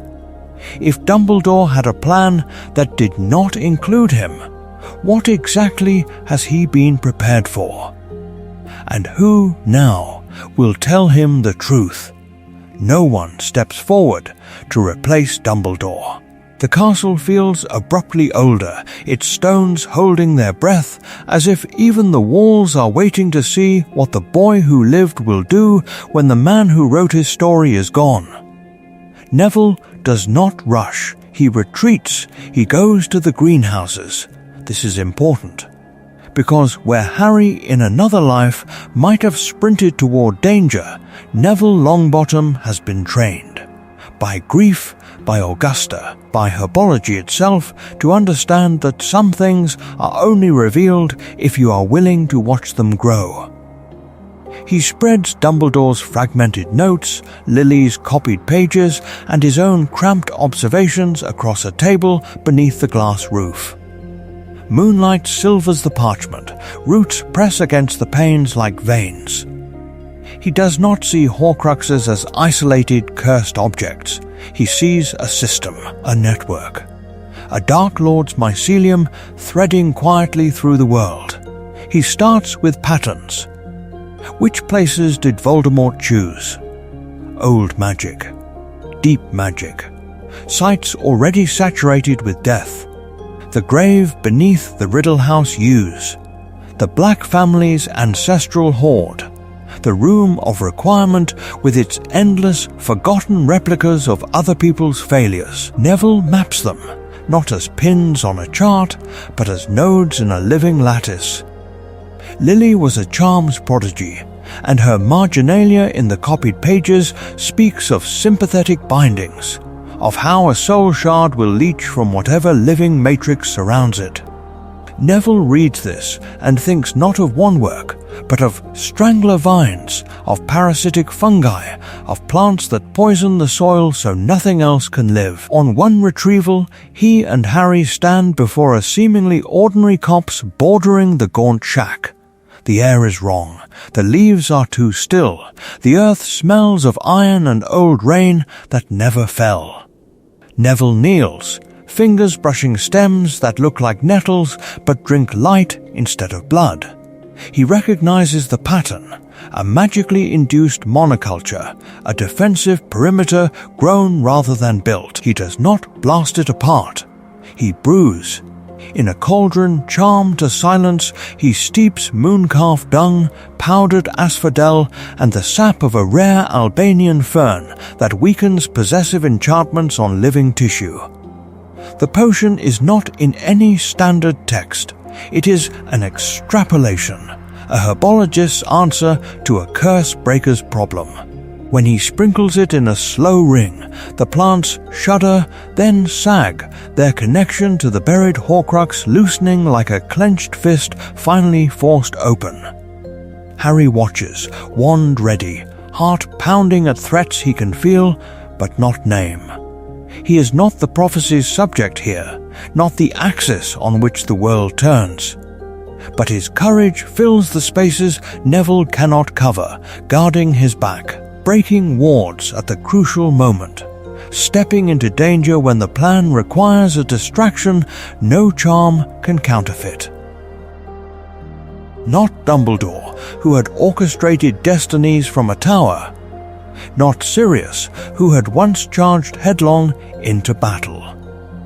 Here, the war is fought by a boy who reads root systems like maps and another who has learned that following is sometimes its own kind of bravery.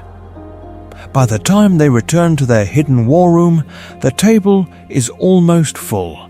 A map of Britain lies beneath layers of translucent vellum, each Horcrux site circled, annotated in Neville's precise handwriting.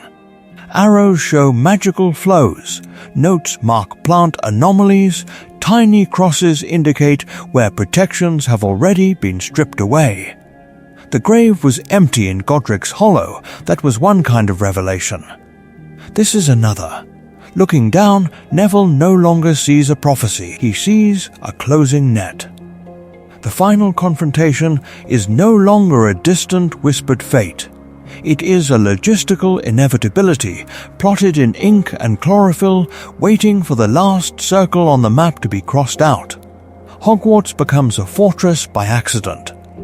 Then, it becomes a battlefield by design.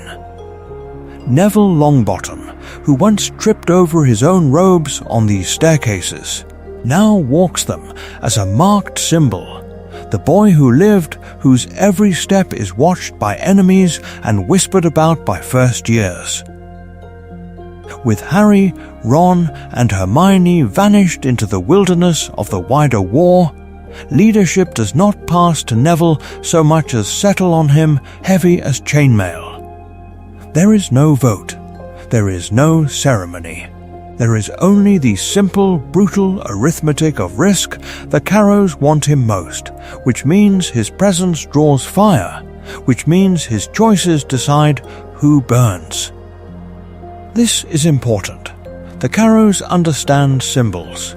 Alecto and Amicus do not merely want obedience, they want surrender staged as theatre. They drag Neville to the front of dark arts lessons, force him to demonstrate the Cruciatus on terrified younger students, offer him easy targets and easier excuses. When he refuses, they turn their wands on him instead, inviting the class to watch the boy who lived writhe on the flagstones. Pain becomes part of the curriculum. They hang him by his ankles from the rafters in the Great Hall for an entire feast, a living warning dangling above the puddings.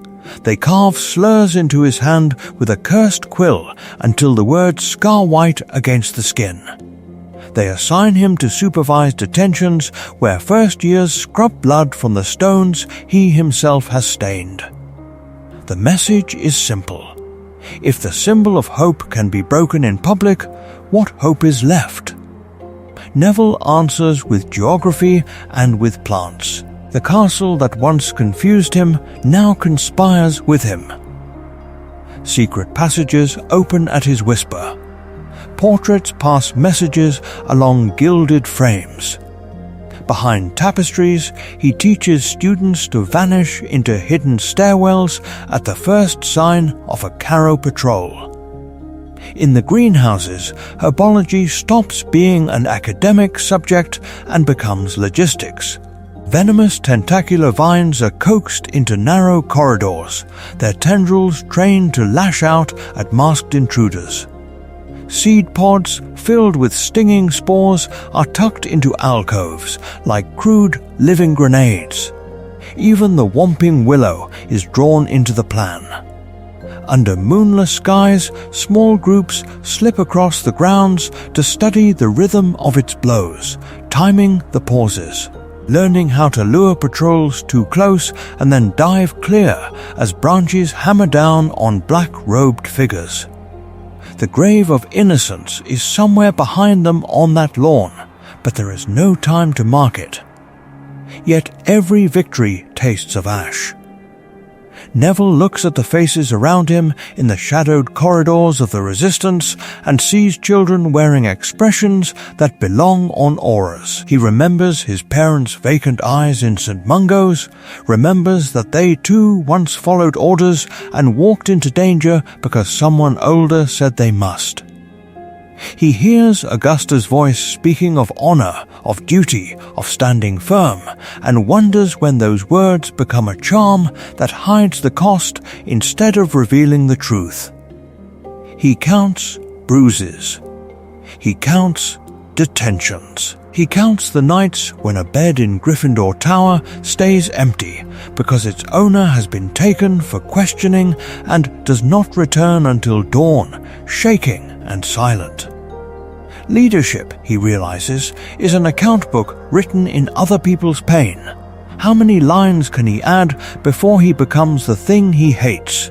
A commander who spends lives as currency and calls it necessary.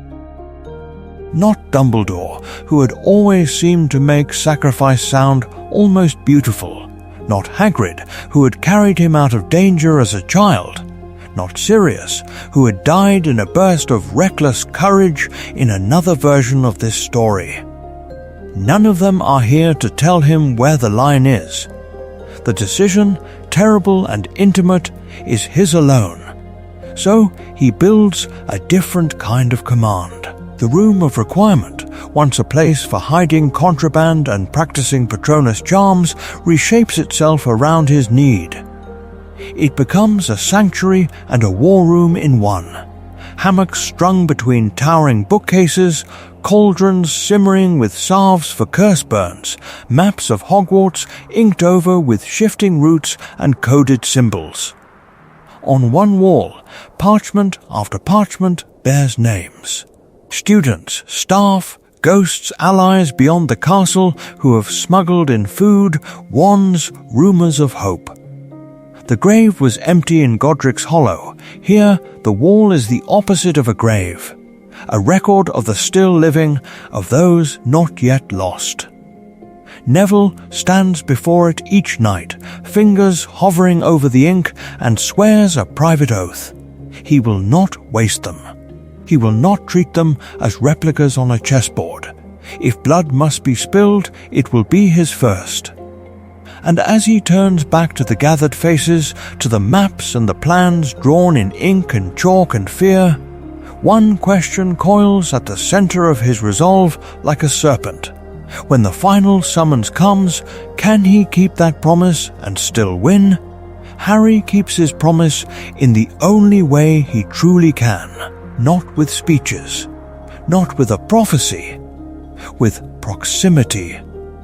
So, when Neville disappears into Dumbledore's office one grey September evening and emerges with the full weight of Sybil Trelawney's words carved into his spine, Harry is already packing his rucksack. There is no question. There is no summons. There is simply a decision made in a dormitory that smells of dust and old wood. If Neville is going to hunt fragments of a soul, Harry will walk beside him. This is important, because without the prophecy, Harry's path is not ordained, only offered. He is not the boy marked by fate, he is the boy who volunteers to stand next to the mark. Every Horcrux they track, every hidden vault and desecrated relic they uncover is not a step toward fulfilling his destiny.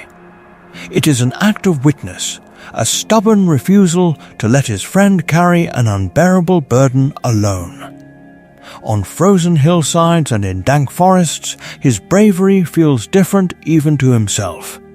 It is not the grim acceptance of a role he never asked for. It is a chosen exposure, a deliberate placing of his own body between Neville and whatever waits in the dark. That choice makes each sacrifice both purer and more terrifying. There is no invisible hand compelling him forward.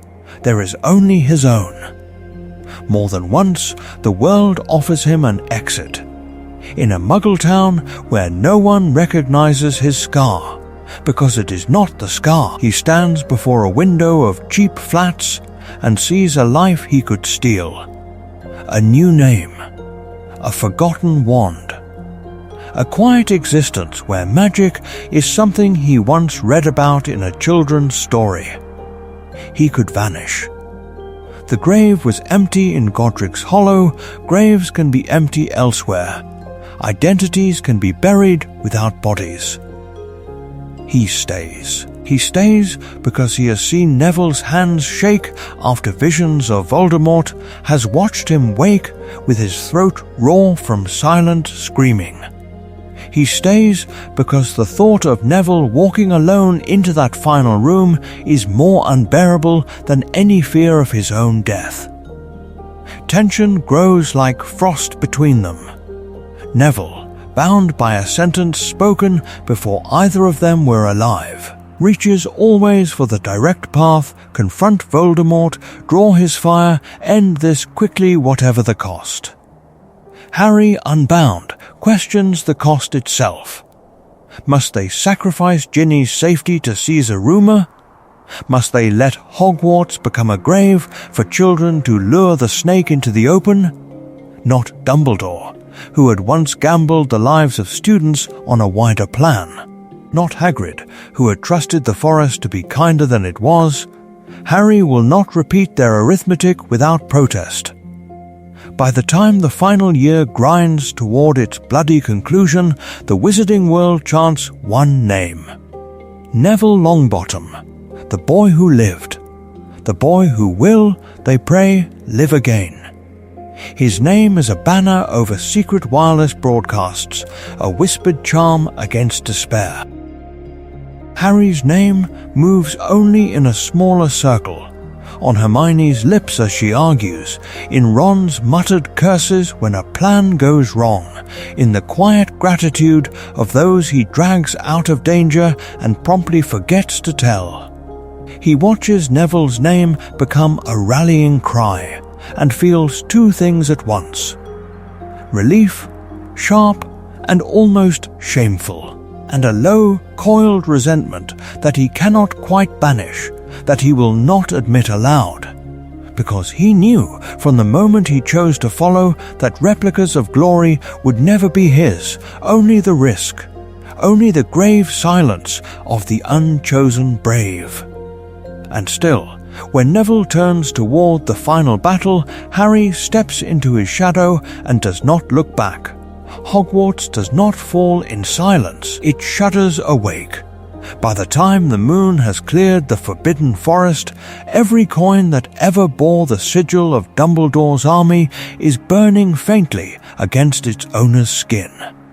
In cramped flats over Diagon Alley, in safe houses warded with desperate, thinning magic, in the Hogsmeade cellar where Aberforth pretends not to listen, hands go to pockets and sleeves and bedside tables. The message is simple, almost stark. Hogwarts will stand or fall tonight. Neville sends it himself. His fingers are steady as he traces the charm Hermione once perfected, the same charm that turned children into a network. This is important. The coins are not replicas of some schoolboy rebellion now, they are the last summons of a general who never wanted an army and built one anyway. Around him, the room of requirement reshapes itself into a war room, stone and shadow and maps of the castle marked in his cramped, determined hand. When the trio step back into Hogwarts, they do not return as students sneaking through corridors. They arrive like survivors crossing a threshold between stories. Mud and blood dry on their robes. The air around them tastes of grave dirt and forest smoke and the faint metallic tang of Horcrux magic. They carry the knowledge of what must still be destroyed, and the knowledge that time has finally run out. They expect chaos. They find order of a rough, improvised kind already holding. The corridors bear scars, scorch marks, shattered suits of armor, a tapestry half transfigured into a barricade. Gryffindors and Hufflepuffs stand shoulder to shoulder with Ravenclaws and Slytherins, passing crates of potions, stacking rubble into choke points, whispering plans that begin with Neville says. Not Dumbledore, who had once been the axis of every plan. Not Hagrid, who had once been the first refuge. Neville, he meets them at the threshold of the room, wand in hand, jaw set. For a heartbeat, the noise falls away. Harry sees the boy who once fumbled over a remembrall and the man who now wears prophecy like armor, and cannot reconcile them. Neville sees the boy who was almost chosen instead of him, who has walked his own grave path in the shadows, and feels that same sharp, shameful relief twist again. There is no time for explanations. There is only a look.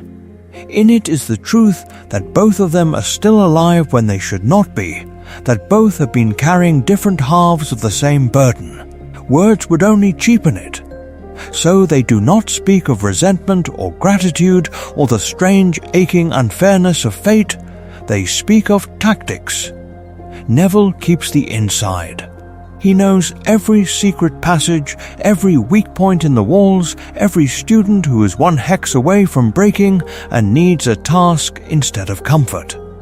He places Ginny at the heart of the resistance, assigns Luna to the ghosts and portraits, turns Seamus's fondness for explosions into controlled demolitions along the outer corridors. He walks the castle like a gardener tending a battlefield, shoring up morale where it sags, pruning panic before it spreads. Harry takes the outside task that is somehow more intimate. The hunt for the remaining Horcruxes that thread Voldemort's soul through the castle like a hidden root system. He moves with Ron and Hermione at his shoulders, following faint. Sickening pulses of magic toward the diadem, the snake, the last anchors that keep the Dark Lord from the grave he has so long evaded. They divide the labor without argument. This is important. Neither tries to claim the other's role. Neville does not demand the Horcruxes.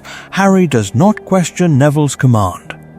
Each steps into the line the prophecy has drawn for him and trusts absolutely and without ceremony that the other will hold.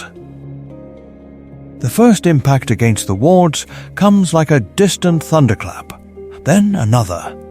The very stones of the castle vibrate as curses slam into ancient protections, green and red and sickly purple flaring across the sky. Children flinch. Teachers grip their wands tighter. Somewhere, a window shatters inward, showering the floor with glass like falling stars. Neville stands on the battlements as the night ignites. Wind tears at his robes, the smell of ozone and burning wood rises from the edge of the forest. Below, the grounds are filling with shadows that move with terrible purpose. Above, the sky is a battlefield of light. In his chest, the prophecy's final clause beats like a second heart. Neither can live while the other survives. The words are no longer abstract, they are a drum calling him forward. He lifts his wand, and in the moment before he gives the order that will begin the Battle of Hogwarts in earnest, something moves in the darkness beyond the Death Eater's ranks, something no one on the battlements is expecting. It is not a spell that moves first, it is a root, a tendril, a pod pulsing in the dark. From the battlements, they see only a ripple through the grass, a shiver along the stone foundations, as if the castle itself is drawing breath. This is important, because when Neville Longbottom lifts his wand, he is not merely summoning light or fire. He is waking an ecosystem that has been waiting for this night since the first seed was pressed into Hogwarts soil. Corridors that once smelled faintly of dust and parchment now carry the sharp, green bite of sap and spores. Neville has lined the main approach with Snargaluff pods, each one anchored with a containment charm and a trigger rune keyed to hostile wands. The first wave of Death Eaters learns what that means in silence. One moment, they are advancing. The next they are dragged, screaming into a tangle of thorned tentacles, wands wrenched away, masks torn, bodies pinned but not pierced. Bound, disarmed, breathing, the stairwells become something worse. Vines, coaxed from tiny seeds with whispered herbology incantations, explode into being the instant a boot touches the stone. They are not random. They have been taught through Neville's patient magic to recognize patterns of motion, the angle of a raised wand, the particular cadence of a killing curse. A Death Eater lunges upward. The staircase itself seems to recoil as ivy lashes his ankles, yanking him down, cocooning him in living ropes that tighten just enough to hold, not enough to crush. This is not how the Order fights. Not Dumbledore, who had always met darkness with blinding, elegant force. Not Sirius, who had loved the clean, brutal honesty of a stunning spell to the chest. Their duels were lines of light crossing open space. Neville's battlefield is fog and foliage and the slow, suffocating realization that the ground has taken sides. In Greenhouse 3, he builds a story of his own. He lets the Snatchers chase two terrified first-years through the door, lets them think they have cornered their prey amid familiar glass and shadow. Then he seals the exits with a flick, and the air changes. Pufferpods, charmed to burst on command, exhale clouds of luminous pollen that cling to eyes and tongues, blinding and choking without quite killing. Venomous tentacula, their usual malice bound by careful constraints, lash out only at drawn wands, knocking them aside, coiling around wrists with bruising precision. Neville stands at the center, wand lowered, speaking calmly as they fall. He does not want more corpses. He wants time. He wants surrender. He wants these men, some barely older than he is, to wake up tomorrow and understand that they were beaten by roots and petals, not by another grave carved into the floor. To Voldemort's followers, it feels wrong. Unholy, the castle is not supposed to move like this, to close around them like a fist. Yet everywhere they turn, stone meets stem, and stem obeys the boy who lived. Later, a Death Eater kneels before his master, robes torn, eyes wide, voice shaking. He cannot quite explain it. Only this, that Neville Longbottom fights as though Hogwarts itself were alive around him, and that his power is not only in his wand, but in the living world he has chosen to defend. The castle falls silent after the last curse. The air still smells of smoke and stone and blood, and somewhere below the shattered towers, two boys stand over the body of a man who has spent a lifetime teaching them to hate him. Severus Snape's black eyes have gone dull. His fingers are slack around Neville's wrist. Harry pries them loose with a kind of horrified care, and the vial of silvery memory slips into Neville's palm like something alive. This is important. They do not understand why they are doing what he asked. Not yet. They only know that dying men rarely waste their last breath on lies. Together, bruised and shaking, they descend into the office that once belonged to Dumbledore, now half destroyed, the portraits muttering, the instruments broken, the pensieve waiting like a shallow stone grave for the past. The first plunge into memory is disorienting. Spinner's End, a younger Snape, thinner, desperate, kneeling before Dumbledore. The words come like a blade drawn very slowly. You've kept him alive so he can die at the proper moment? In canon, those words belong to Harry. Here, it is Neville's face that flickers in the firelight of that office. Neville's name that hangs unspoken between them. Neville hears the sentence and feels his stomach turn. He is the him. He is the proper moment. The boy who lived reduced, in the headmaster's private vocabulary, to timing. Not Dumbledore, who had smiled at him across lemon drops and chocolate frog cards, who had placed a gentle hand on his shoulder after each narrow escape, as though comfort were not also calibration. The memories unspool. Classrooms where Snape's voice cuts like a whip, where Neville's potion melts or explodes, where Longbottom is a synonym for failure. Yet seen from inside Snape's mind, the angles shift. There is the flinch whenever Voldemort's name is mentioned near Neville. There is the calculated humiliation that leaves the boy underestimated. The way Snape's insults echo word for word in Death Eater reports about the bumbling Chosen One. What looked like cruelty becomes, if not kindness, then strategy. A darker charm laid over a child's life, a replica mask of incompetence carefully reinforced so that enemies laugh instead of aim to kill. The story changes when you know who is watching. Then the doe appears, always the doe. In the snow of the Forbidden Forest, in the shadowed corridors of Snape's mind, that silver Patronus moves with unearthly grace. It is not for Neville. It was never for Neville. It is Lily, and it is guilt, and it is a promise. Lily was a charms prodigy, and she died defending the Longbottom child her sacrifice bound. Snape's bargain with Dumbledore is simple and terrible as long as he lives. That child will be shielded, even if the shield is made of scorn. The grave was empty of simple villains and simple saints. Neville staggers out of the pensive, gasping, the office spinning. Harry reaches for him, but cannot quite touch the place that has broken. Because Neville now understands that even his enemies have been orbiting his grave from the moment he survived that first curse. That Dumbledore's plan has always ended in a forest clearing where he must walk, unarmed and willing, into Voldemort's wand.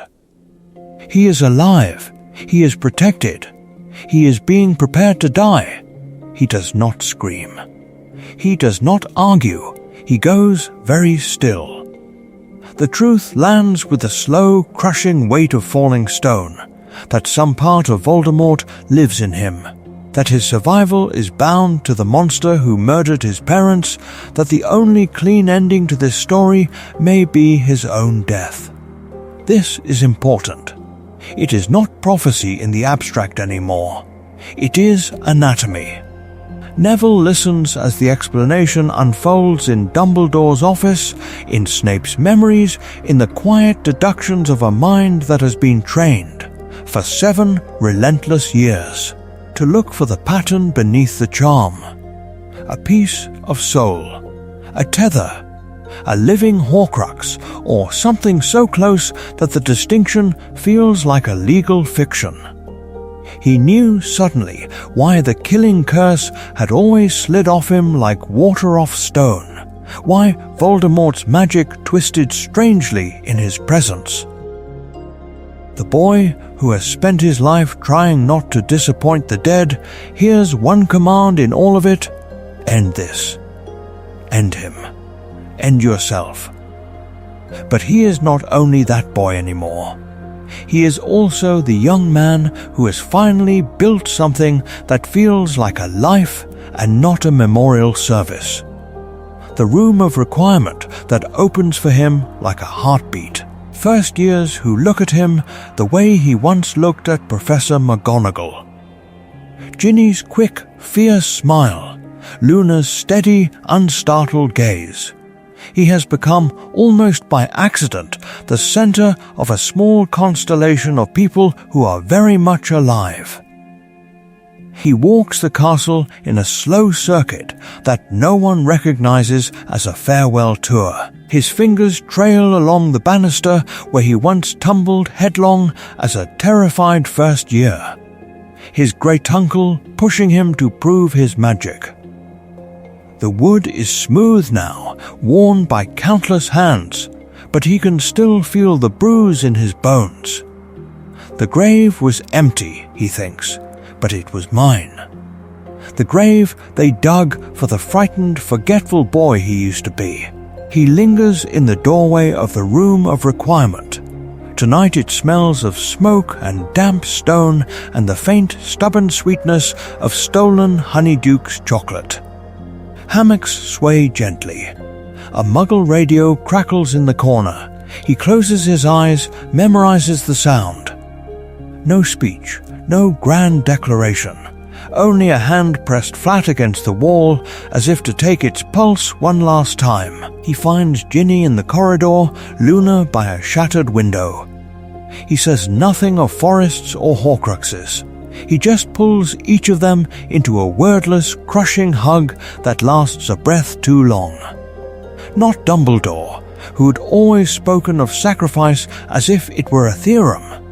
Not Hagrid, who had carried him from rubble. Not Sirius, who had sent him letters about courage. None of them are here to tell him how to do this. Harry's walk in another timeline is an act of faith, a belief that the universe, or at least Dumbledore's plan, is secretly just. Neville has no such comfort. He has seen too many bodies, too many empty beds in the hospital wing. He does not trust the universe. He barely trusts the plan. He goes because he cannot see another way to stop the killing. The Forbidden Forest is black and breathing around him. Every twig snap sounds like a wand crack.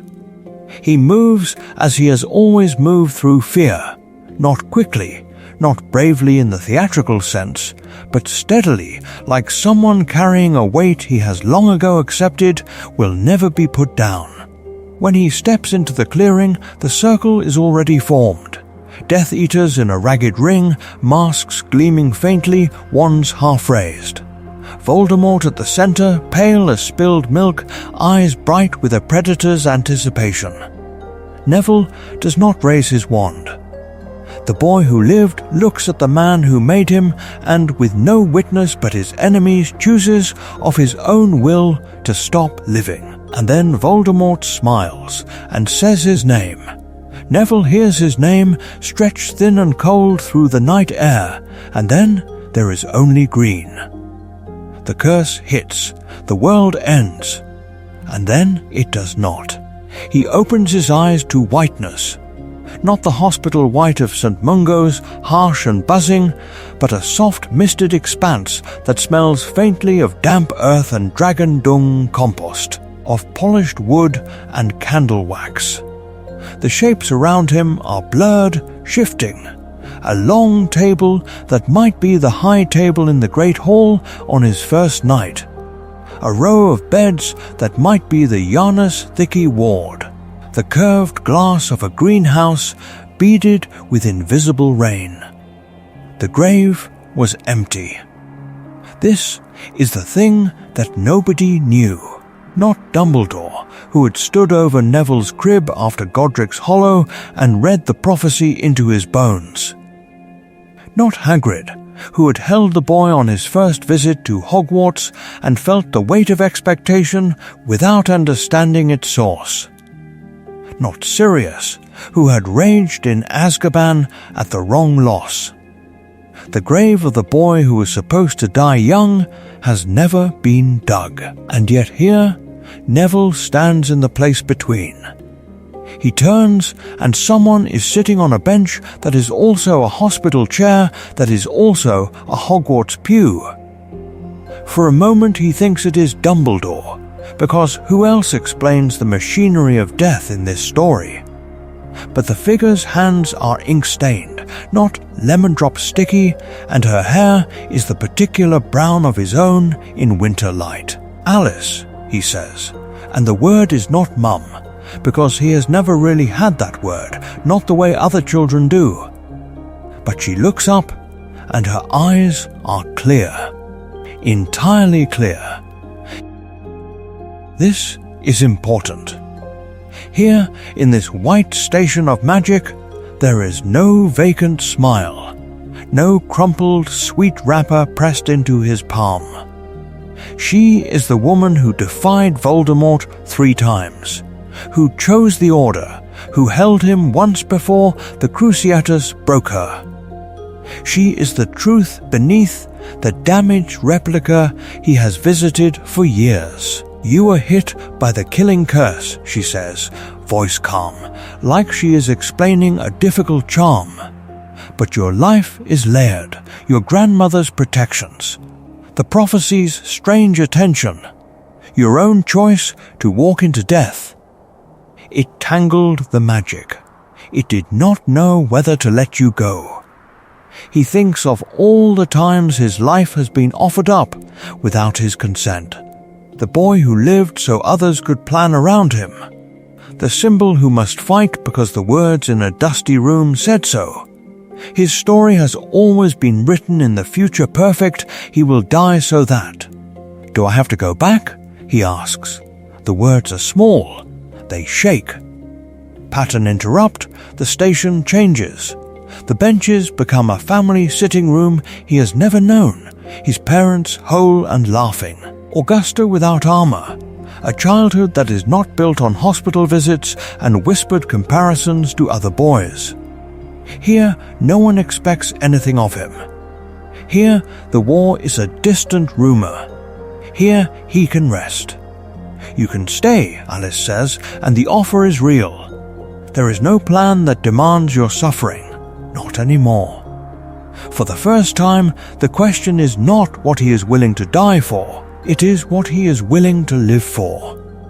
He walks the length of the platform that is also a ward, also a hall, past echoes of his first sorting, past the bed where his father once squeezed his hand by accident or miracle. He realizes with a slow, grave clarity that his life has never actually belonged to the prophecy, it has only ever belonged to him. I don't want children like me, he says at last.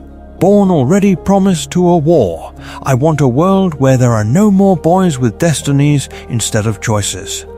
Alice smiles, and for a heartbeat he sees both the broken woman and the unbroken witch at once. Then go, she says, not because you must, because you want to. Neville Longbottom closes his eyes in the white mist and chooses pain over peace, ownership over obligation. He chooses to return to a body that may not live an hour longer, in order to spend that hour breaking the future that tried to write his death in advance. The station dissolves, the smell of grass returns. And the boy who lived falls back into a world he intends to change. He hits the ground like a stone dropped back into its own grave.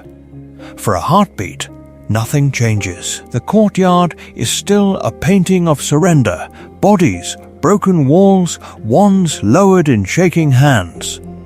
Then Neville Longbottom breathes. It is small. A ragged intake of air against cold stone and colder magic. Voldemort's voice is still echoing, the triumphant declaration of the boy who lived brought low, when the supposed corpse at his feet shudders and rolls, fingers clawing for purchase in the grit and blood. The silence is absolute. This is important. Not Dumbledore, who had once told himself that children should not be weapons. Not Hagrid, who had carried another boy's limp form in another version of this story. Not Sirius, who had spent 12 years in Azkaban for the right to die defending his godson. None of them are here to see this, only the living and the nearly dead, and the Dark Lord who thought the plan was finished. Neville pushes himself upright. His legs tremble. His face is grey, his shirt scorched where the killing curse struck and passed through something deeper than flesh. He stands anyway.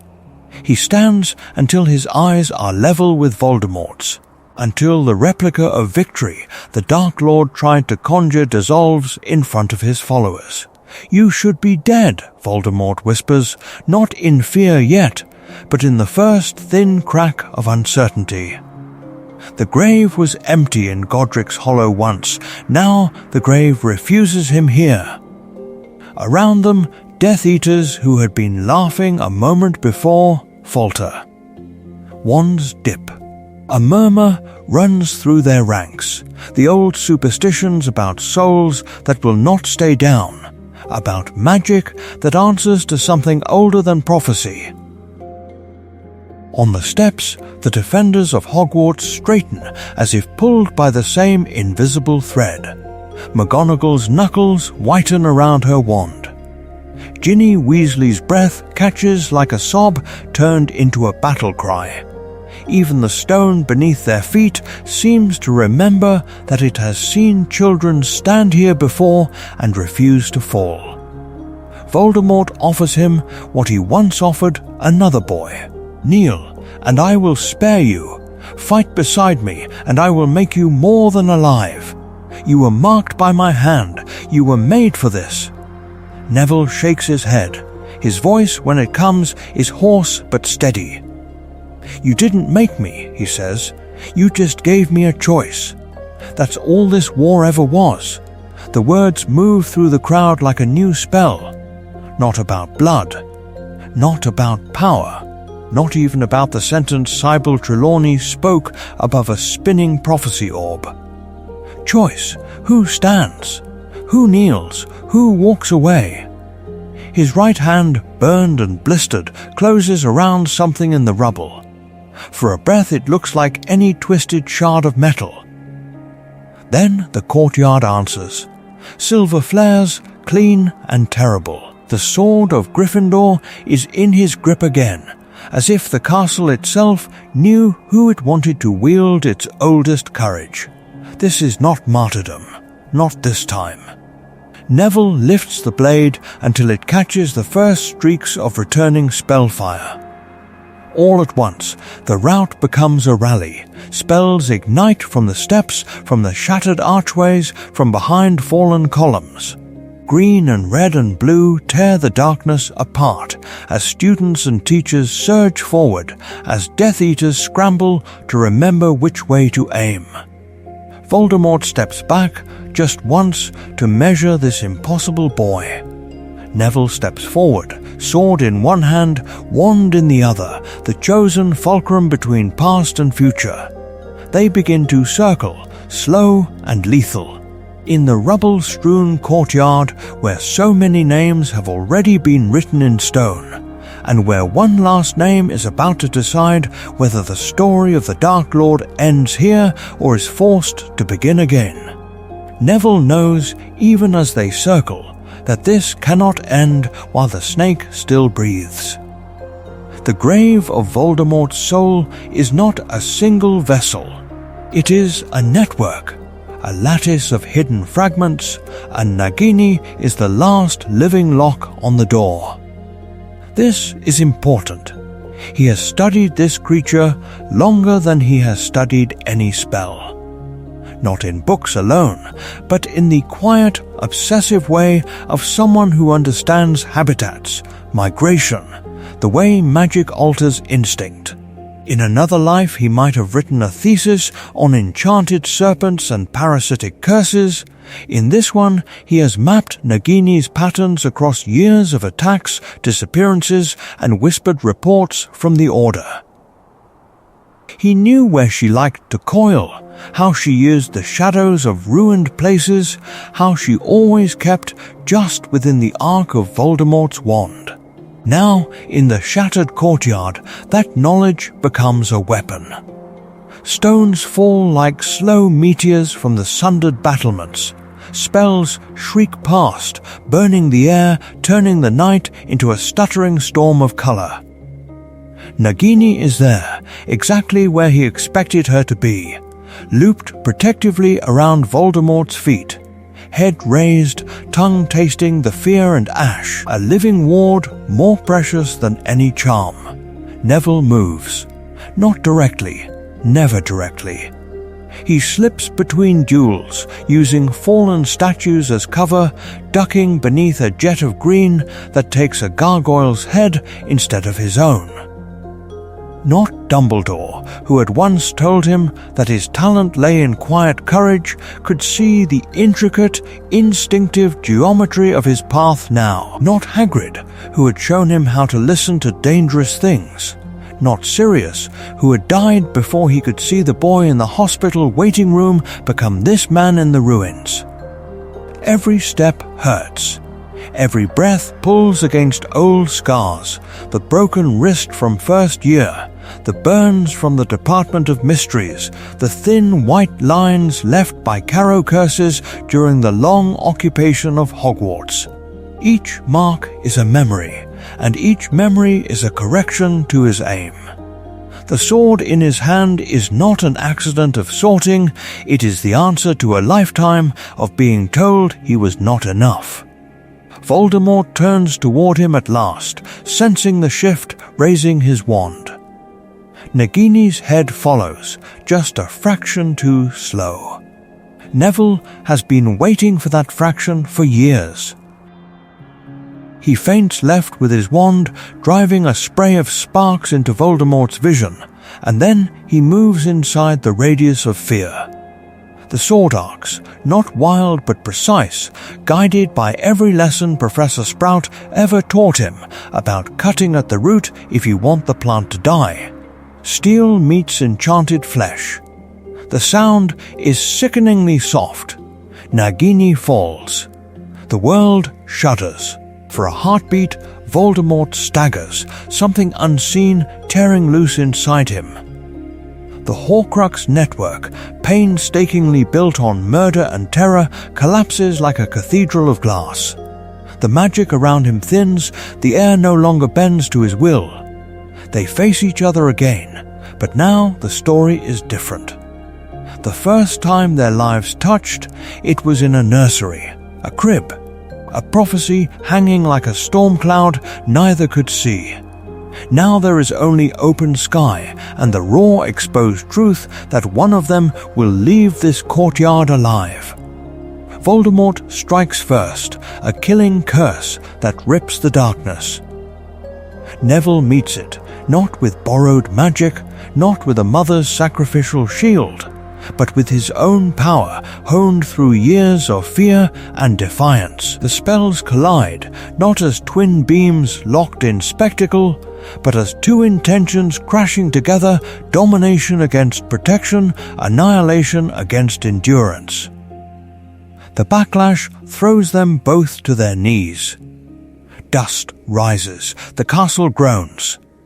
Somewhere behind him, someone screams his name. When the echo fades, Voldemort is on the ground. There is no monstrous unmaking, no theatrical unraveling of a legend. His body lies twisted on the stones, small and terribly human, as if the magic has been peeled away to reveal only the man who chose to become a monster. The grave was empty, Neville realizes. Not in Godric's Hollow, but here, in this frail shell that had once housed so many stolen pieces of soul. Neville stands over him, sword point lowered, wand slack at his side. He does not feel triumphant. He feels hollow, as if someone has reached into his chest and removed the weight that has anchored him since he first saw his parents staring through him in St. Mungo's. The prophecy is fulfilled. The plan is complete. The story that defined him has just ended. And he is still here. Around him, the noise of the battle begins to change. Confusion rippling through Death Eaters and Defenders alike as they sense, without yet understanding, that something impossible has happened. Somewhere in the smoke, a pair of eyes that have watched him from a distance for years search the rubble, desperate to see whether the boy they abandoned to save the world is the man who has just saved it. Neville does not know, not yet, that this victory is only the beginning of a different kind of war. The war ends in noise, in light, in a roar of voices that feel very far away from the boy at their center. Neville stands in the shattered great hall with dust in his hair and blood on his collar, and the world surges toward him as if drawn by gravity. Hands reach, quills scratch. Someone is already speaking the word statue. This is important. The ministry moves quickly, because institutions always rush to claim a victory they did not bleed for. There are ceremonies under repaired crystal chandeliers, speeches about destiny and courage, a proposed memorial in white marble, Neville Longbottom, wand raised, forever frozen at the moment the Dark Lord fell. He is given medals he cannot remember receiving. He signs parchments he does not recall reading.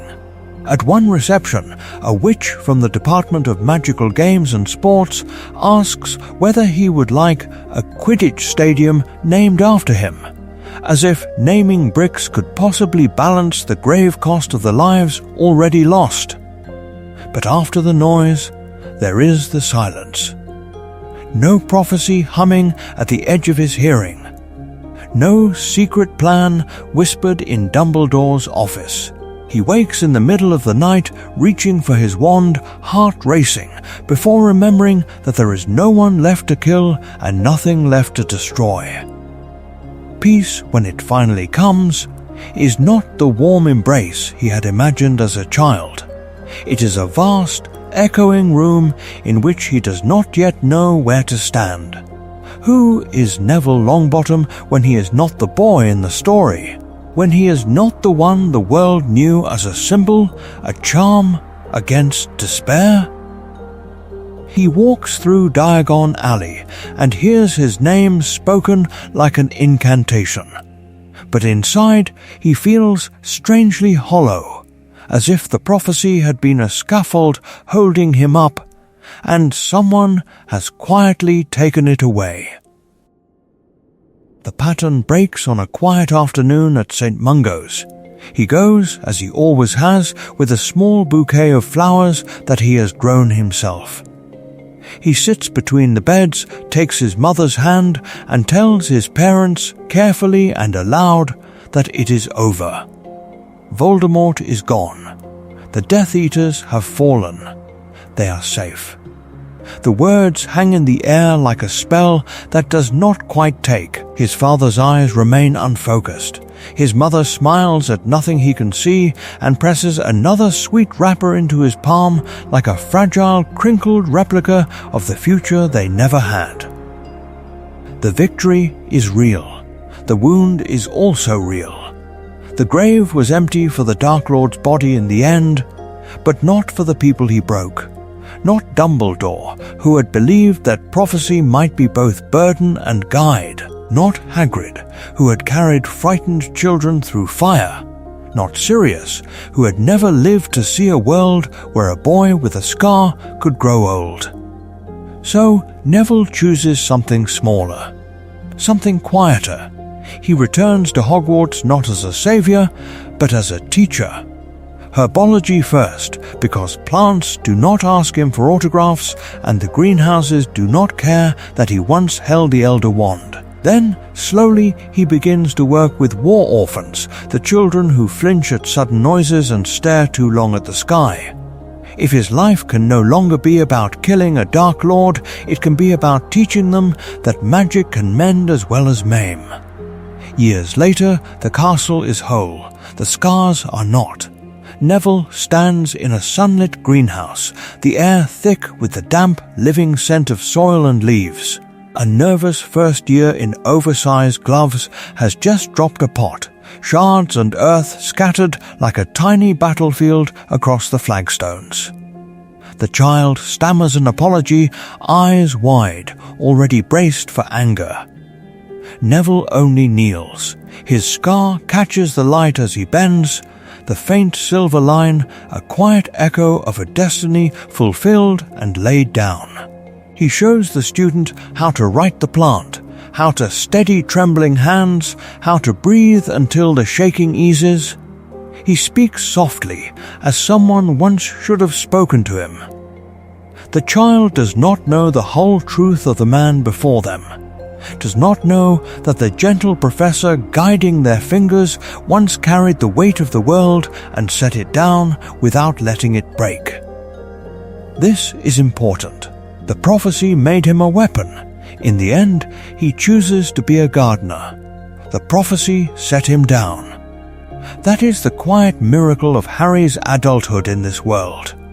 The weapon is sheathed, and the boy who might have been the chosen one has to decide who he is without a script written in blood and grave dirt. He does not decide all at once. After the war, when the smoke has barely lifted from Hogwarts and Neville's name is already moving through the corridors like a new kind of magic, Harry joins the Aurors. It feels honest. He knows how to hunt Death Eaters, how to move through ruined safehouses and read the dark geometry of a fallen body. For a few years, he works beside Neville, the boy who lived walking point, while the boy who did not walks at his shoulder, covering the angles no one else sees. But the work never becomes his whole life. This is important. In this timeline, no prophecy has carved its claim into his bones.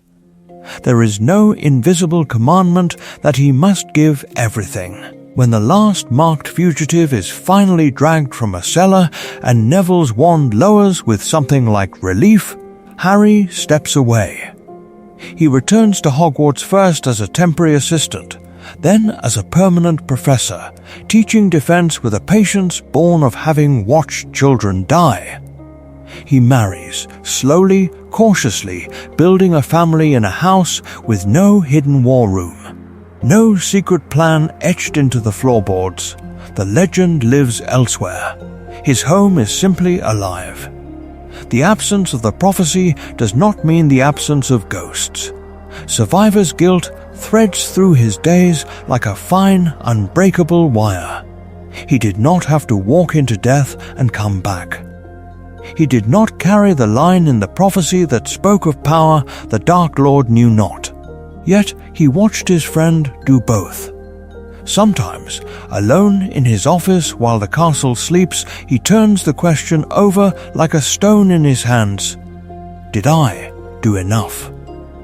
He remembers duels where Neville stood in front and he flanked, remembers moments when one more reckless step might have shifted the burden from one scarred forehead to another. He never took that step. He knew why. He does not entirely forgive himself. His relationship with Neville hardens into something intricate and unspoken. Each envies the other. Neville looks at Harry's quieter fame, at students who see a professor before they see a savior, and wonders how it would feel to walk into a room and not have the air change.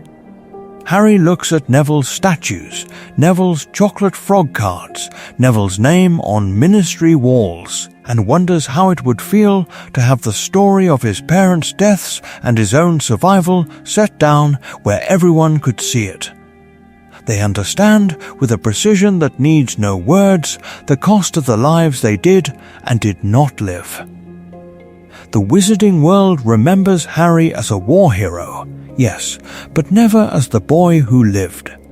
His file in the ministry is thick with commendations and thin with myth. Children learn that he stood beside Neville at the Battle of Hogwarts, that he led a flanking charge on the western courtyard, that he shielded a group of first years with a charm Lily would have recognized. Because Lily was a charms prodigy, and some talents move through blood like an echo. But his name is never the axis of the tale. The axis is elsewhere. It raises a quiet, unsettling question. How much of a person is what they have done, and how much is what the world chooses to call them? Years later, on an ordinary autumn evening, they meet on platform 9 3/4. Neville is seeing his eldest off to Hogwarts. Harry has just waved at a child who is not afraid to leave him. The steam wraps around them like old battlefield smoke, then thins, leaving only two men who have outlived their legends and their fears. Neville touches the faint, pale line along his own forehead, almost hidden now by time and weather, and nods toward Harry's unmarked skin. In another universe, he says, I suppose that would have been yours. Harry's answer is a small, tired smile that holds an entire unwritten life. In another universe, he replies, "We're probably sitting in a pub arguing about whose scar looks more dramatic." They both know the truth. The grave was empty for Harry, in a way it never was for Neville. One lost a childhood to prophecy, the other lost a destiny he never asked for. On this platform, in this world, they stand side by side, two men bound not by a single title, but by the knowledge of what it cost for the scar to choose at all. And somewhere, in a world that never happened, a different boy is boarding the train, touching his forehead, wondering why everyone is staring. The war ends, but the scar does not. In the years that follow, Neville Longbottom discovers that surviving Voldemort was the easy part. Living as the symbol that ended him is harder. This is important, because in this world, the politics that grow in the shadow of his victory do not arrange themselves into neat lines of light and dark. Neville is pureblood. Everyone knows it. Old families who once whispered about the right sort of wizard look at him and see a name they recognize, a lineage they respect, a boy who stood in the same ancient halls they did. Reformers, half-bloods, muggle-borns look at him and see the trembling first year who once could not keep hold of his toad, the teenager who chose to stand wand-shaking when others knelt.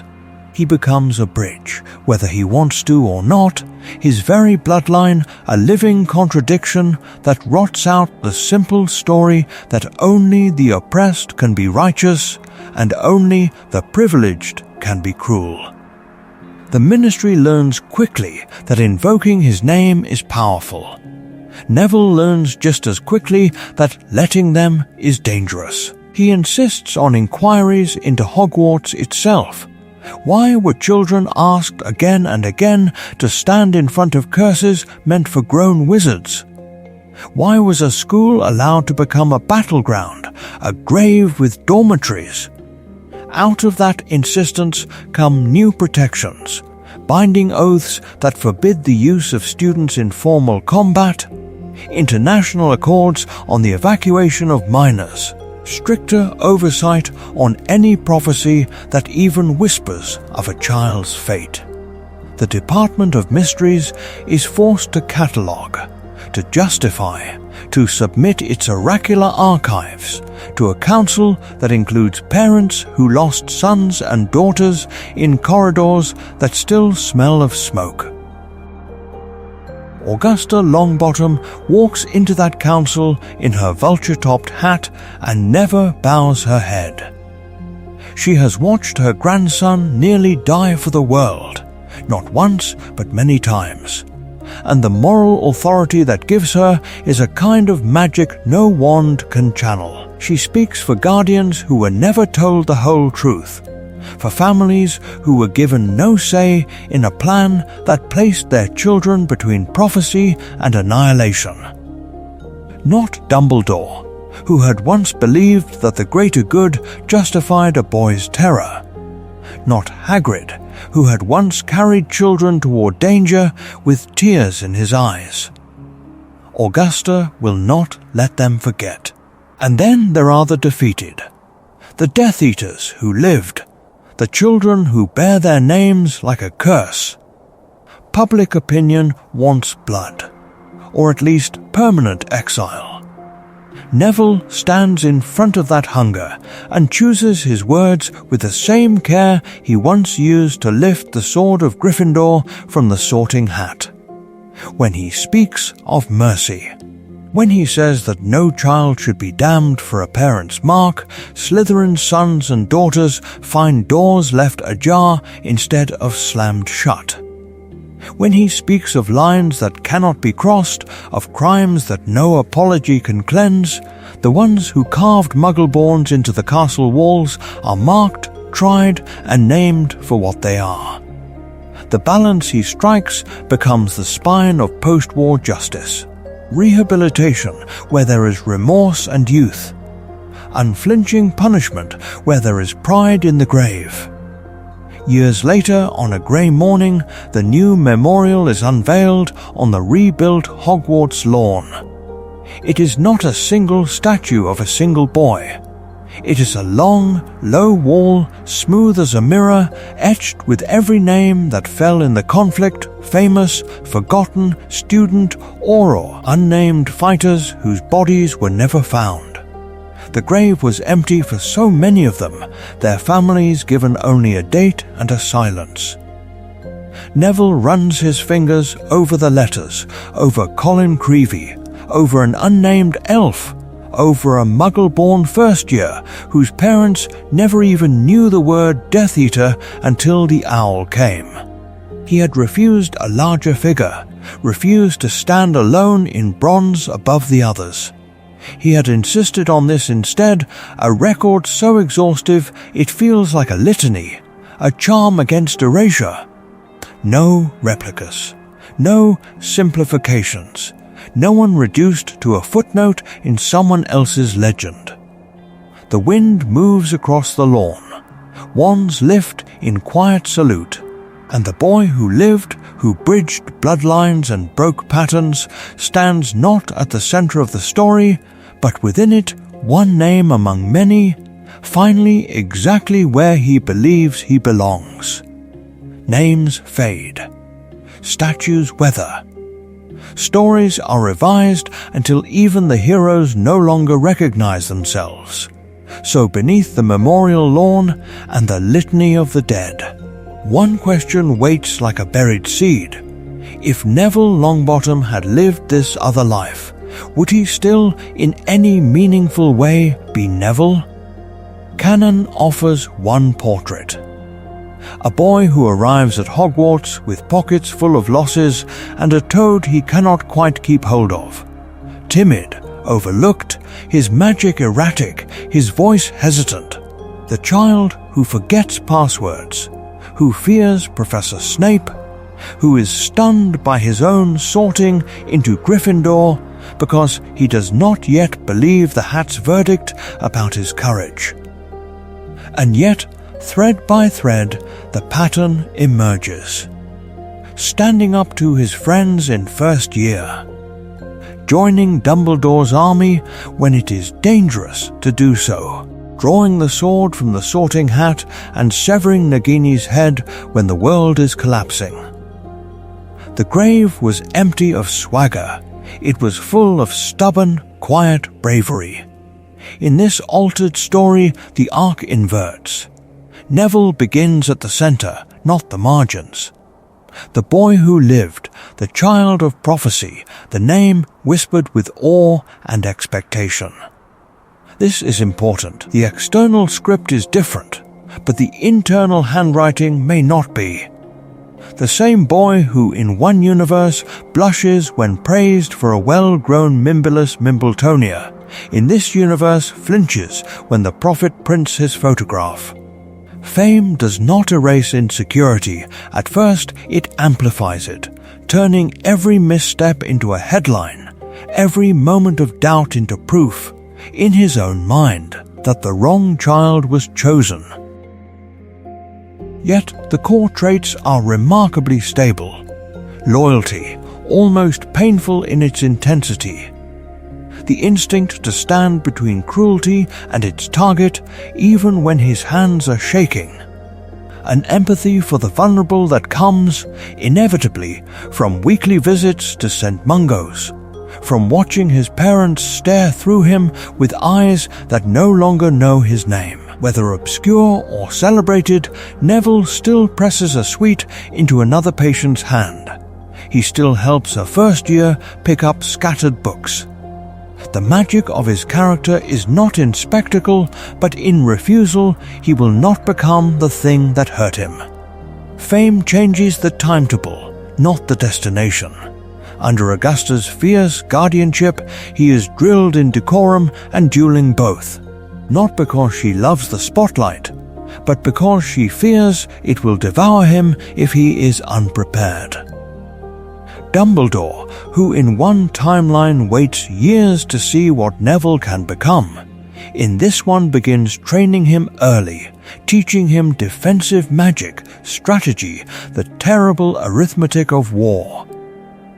The result is a boy forced into leadership sooner, making choices in first and second year that Canon Neville does not face until fifth. The pressure hardens him, but like tempered glass, not stone, the fractures run through, yet they make him stronger. There is a risk, always, that a child so named and needed becomes arrogant or simply numb. That the boy who lived forgets how to be the boy who listens. The world keeps trying to turn him into a weapon. Headlines, orders, battle plans. Not Hagrid, who had once slipped him a photograph of his parents laughing in a sunlit garden and reminded him they were more than their injuries. Not Sirius, who had leaned against a corridor wall and muttered that being famous and being right were not the same thing.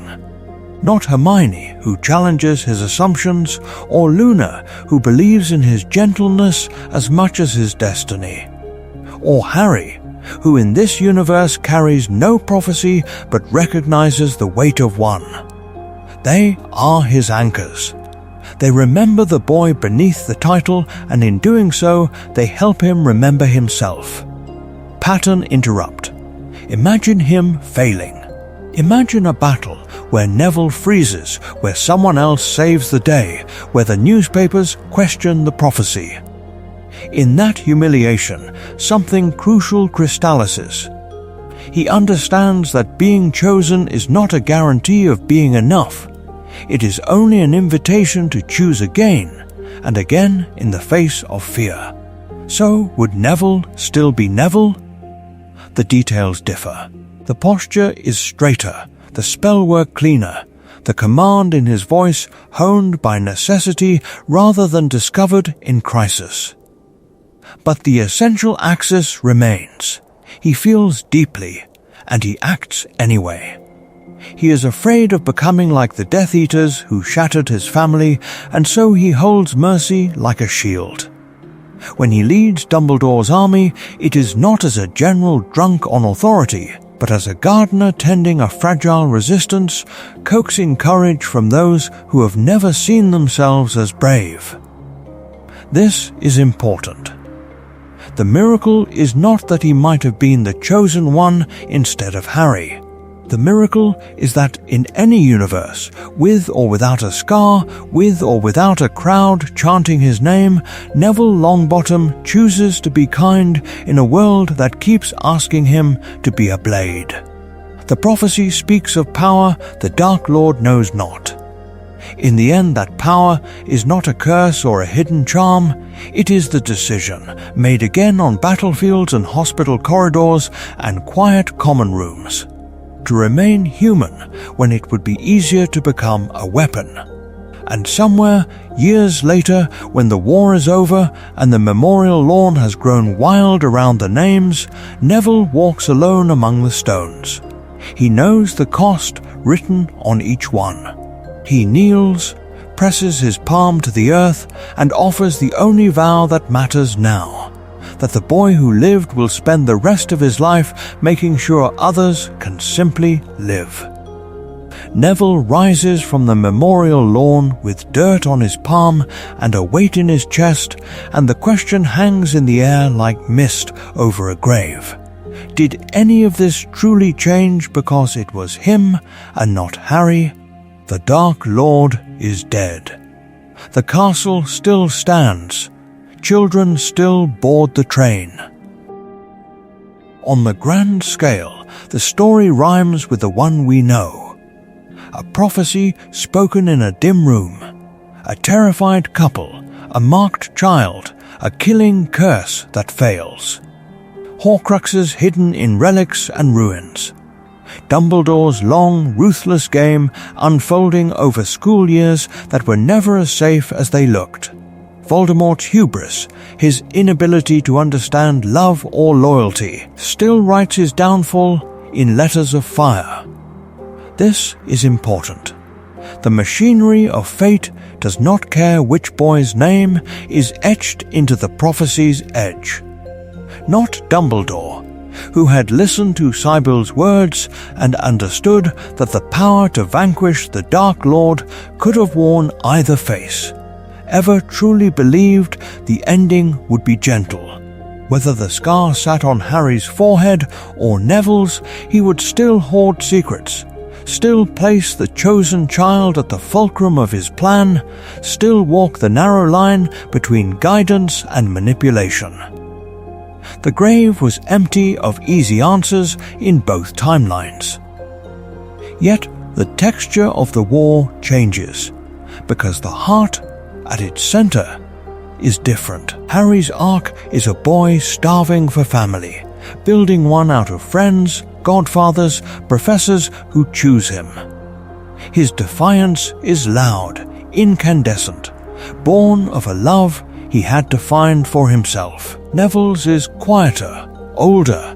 His life is defined by inherited duty, by visiting parents who do not know his name, by Augusta's unyielding expectations and the knowledge that an entire world decided he was their shield before he could walk.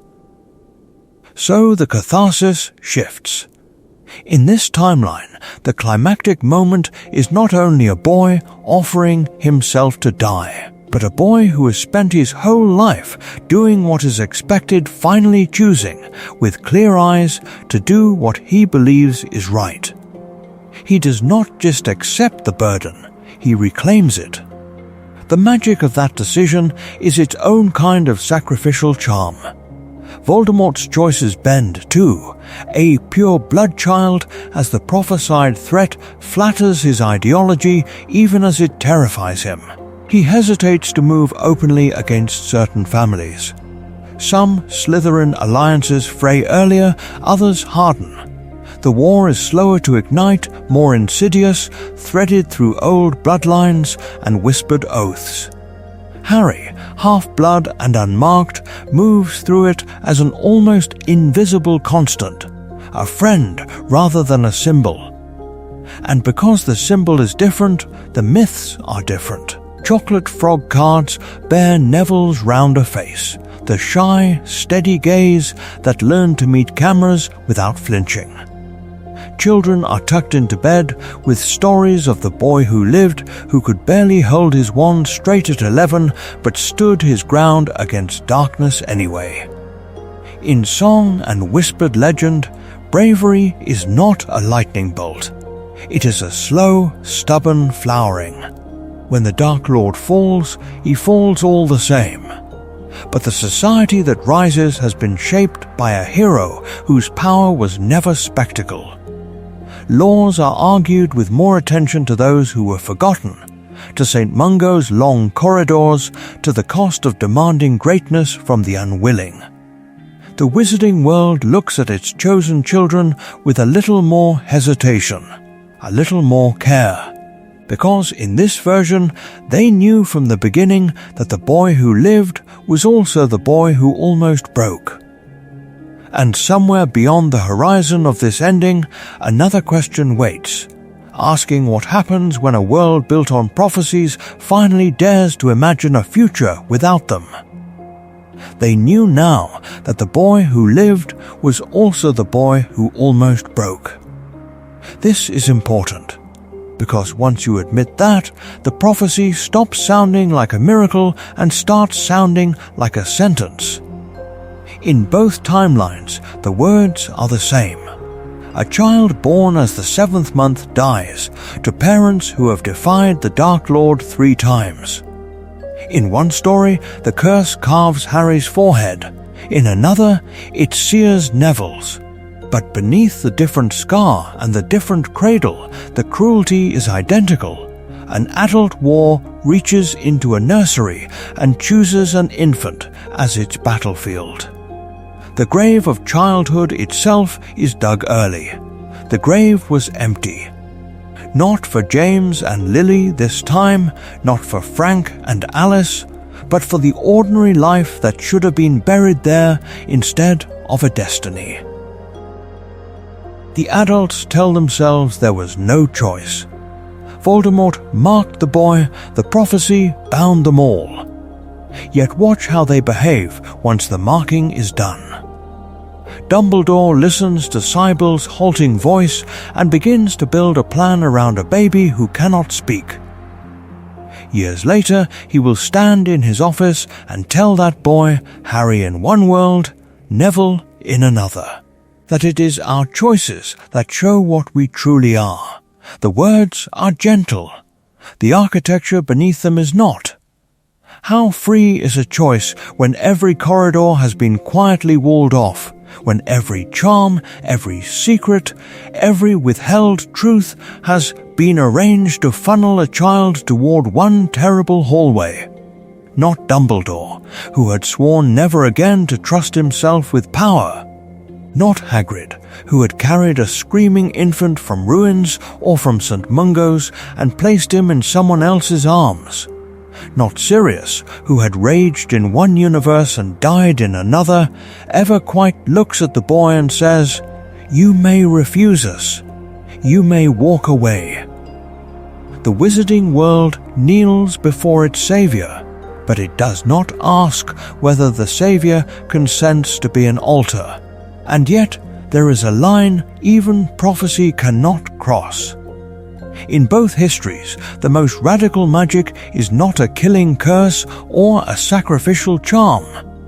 It is a child, now grown, asserting ownership of his own ending. Harry walking into the Forbidden Forest, not because Dumbledore asked, but because he has decided that his death will mean something. Neville, standing amid the shattered stones of Hogwarts, choosing to rise from the King's Cross between life and death, not as a weapon returned to the field, but as a man who will no longer be defined solely by the Longbottom name or the prophecy that hollowed it out.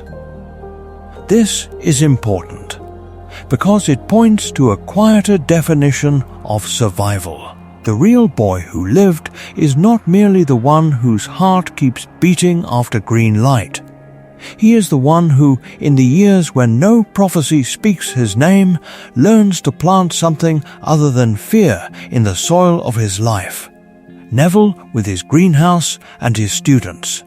Harry with a family that is not a replica of the Order, but something stranger and softer.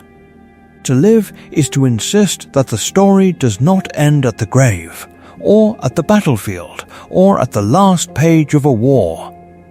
But if the future no longer belongs to prophecies, if the wands are finally lowered and the children grow into something other than symbols, then a final question waits in the quiet that follows. What, exactly, will this world do with its first unchosen generation? The first unchosen generation forces a harder question still. What if the boy who carried the prophecy had never worn the scar at all? The grave was empty in this version of the tale too, but not in Godric's Hollow.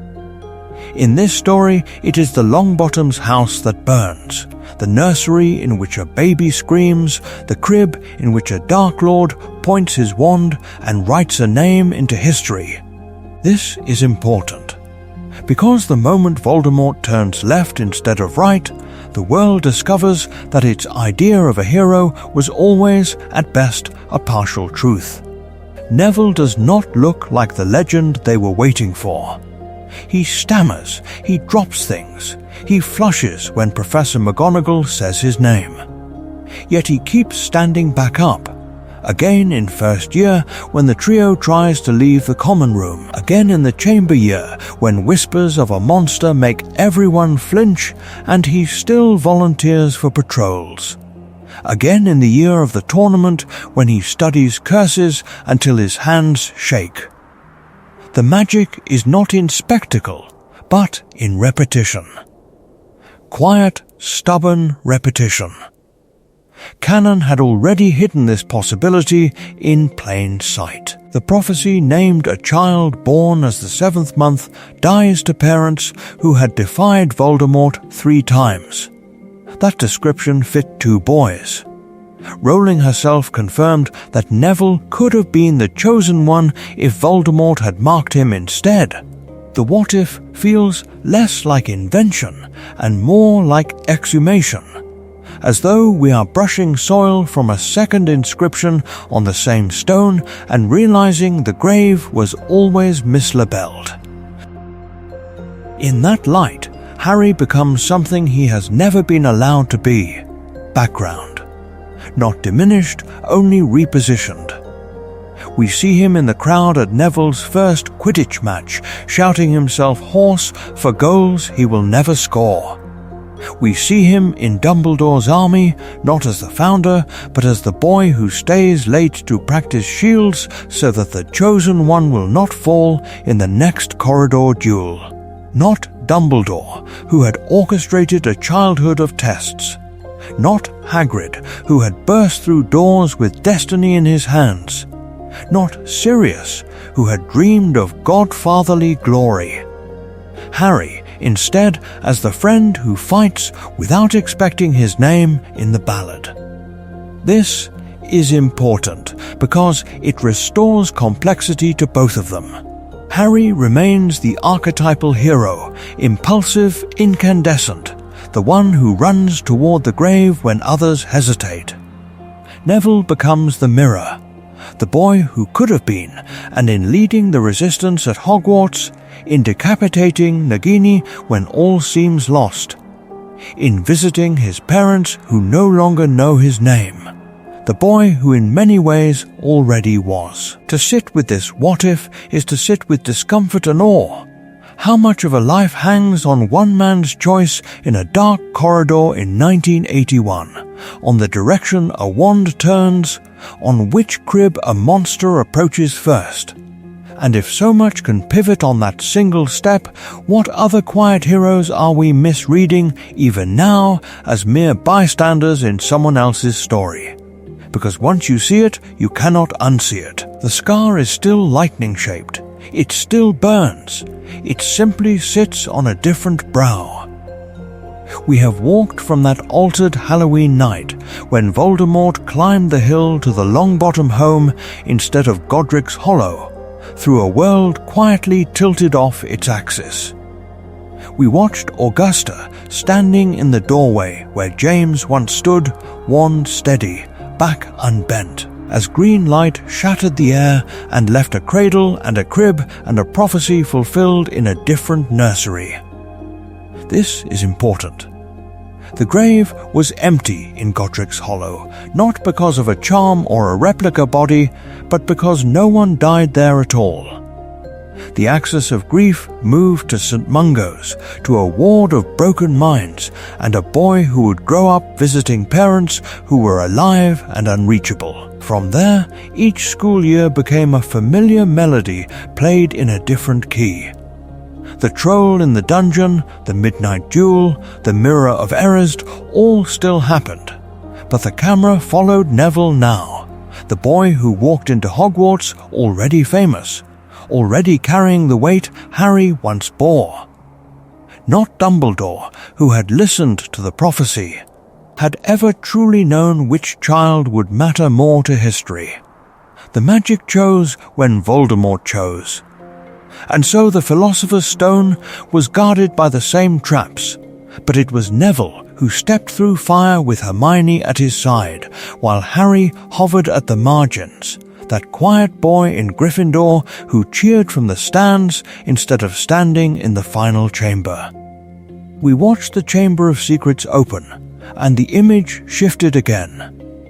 It was Neville, not Harry, who followed a trail of spiders and Parseltongue whispers into the bones of the castle.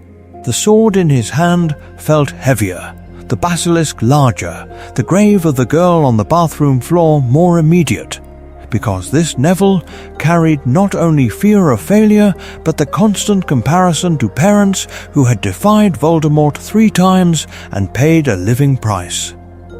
When he drove steel through scale and venom through his own veins, the victory tasted different. Quieter, more desperate. In the graveyard behind the Triwizard Cup, he stood where Harry once screamed, Cedric fell, the circle of Death Eaters closed, and the Dark Lord called him by name, not as a surprise but as a long-expected adversary, the boy he had marked in a different crib. Later, on the Astronomy Tower, it was Neville's wand that shook as he faced Snape and Draco, his choice to stand or step aside echoing through a stormlit night. By the time he drew the sword from the Sorting Hat in the final battle, the moment carried the weight of every earlier decision, each one layered over the last like rings in the wood of a wand. The central image never changed, lightning carved into Neville's skin instead of Harry's.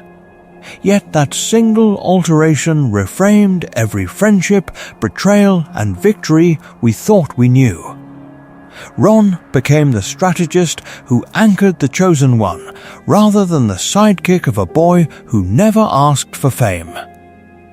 Hermione remained the mind of the trio, but her research bent toward healing curses for Frank and Alice, not decoding the mystery of James and Lily's deaths. Harry himself, freed from the prophecy's direct glare, became something stranger and in some ways more haunting, the near-miss hero, the boy who could have been the fulcrum of the war and instead learned what it meant to support from the second row. This is important too. Once you imagine Neville in the graveyard, Neville in the chamber, Neville on the tower, the canon scenes do not revert to their original shapes. They remain doubled, shadowed by the version where another child stands in the same place, making the same impossible choices with a different history burning behind his eyes. Lily was a charms prodigy, but she was not the only witch in this world whose gifts could have changed everything. Suddenly, every background student in the Great Hall feels like a latent protagonist, one decision away from stepping into the center of the frame. To think this way is to read the original story with new unease. Who else might have carried the scar? Which quiet Hufflepuff, which overlooked Ravenclaw, held the kind of courage that never met the right moment? And if a prophecy can bend around a single choice in a single hallway, what does that say about all the other lives running alongside Harry's, half seen at the edges of the page? We end this part of the journey not with certainty, but with invitation. The plan of canon remains, the dates and battles and graves unchanged, yet the truth of what might have been presses against it like another world sharing the same skin. As we move toward our closing, hold that alternate lightning bolt in your mind and consider where you would place it and why. Because the scar is not only a mark of destiny, it is a question, still waiting to be answered. So now the lightning bolt hangs, suspended between two brows, and the question returns to you. If the scar did not sit on Harry's forehead, but burned instead on Neville's, where would you place him when the world first learns his name? This is important. Close your eyes for a moment and step fully into the version of the story we have only traced in outline. See Neville's first Quidditch match, not as a comic mishap, but as a test designed for a boy the prophecy has already marked. The stadium a bowl of noise, the sky a cold, high grave of cloud, Augusta Longbottom rigid in the stands, watching the heir to a ruined house rise on a school broom. Does he fly with desperate competence because the world is watching, or does he fall and rise again? Because the world is watching and he refuses to let it decide who he is? Follow him into the OWL examination hall years later when every ink stroke feels like a verdict on whether the Chosen One is worthy of the title. Hear the scratching quills, the soft coughs, the faint echo of prophecy in his ears. Imagine the quiet conversation afterward with Professor McGonagall. who has spent a decade balancing stern expectation with a tenderness she will never name. What does she say to a boy who is both student and symbol? And in another corridor, perhaps, Slughorn weighs invitations and favours, considering whether the famous Longbottom belongs in his private collection of gifted souls. Now, return to the older, deeper fault lines. Would Dumbledore really have told Neville the prophecy earlier, hoping that knowledge would become armour rather than burden? Or would he have waited, as he did with Harry, believing that ignorance was its own fragile charm, a replica of safety in a world that could not truly offer it? Not Dumbledore, who had watched one boy break beneath too many secrets, without remembering that another boy might break beneath too much silence. Consider the Ministry too. Do you see them cradling Neville as a ward of the state, or sharpening him into a weapon they can parade in Wizengamot chambers, proof that their plan, their protections, their laws have kept the Chosen One alive? This is important, because how you answer reveals what you believe about power, and about the way institutions treat children who stand too close to prophecy. If you feel the pull to go further, follow it. Draw Neville in the poses that were once Harry's, standing before the mirror of Erist, hand outstretched to parents who are alive yet unreachable, facing a basilisk with a trembling wand instead of a sword, standing on the shattered bridge of Hogwarts as the last Death Eaters fall. Write Harry in the background of those scenes, quieter, not erased, but redefined, his heroism measured not in headlines, but in small, stubborn acts of loyalty. Or turn your mind to meta, to the ethics of prophecy in a world where magic can make a single sentence into a life sentence. Ask what it means that Voldemort's choice created the boy who lived, and what it would mean if that choice had fallen on Neville instead.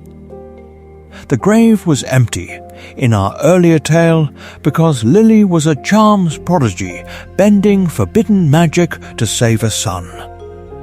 In this tale, the grave that matters might be the one where a childhood is buried under expectation. In the comments, in your own essays and stories and sketches, set down the moment from this reimagining that struck you hardest. Was it Neville standing where Harry once stood, or Harry finally allowed to stand somewhere else?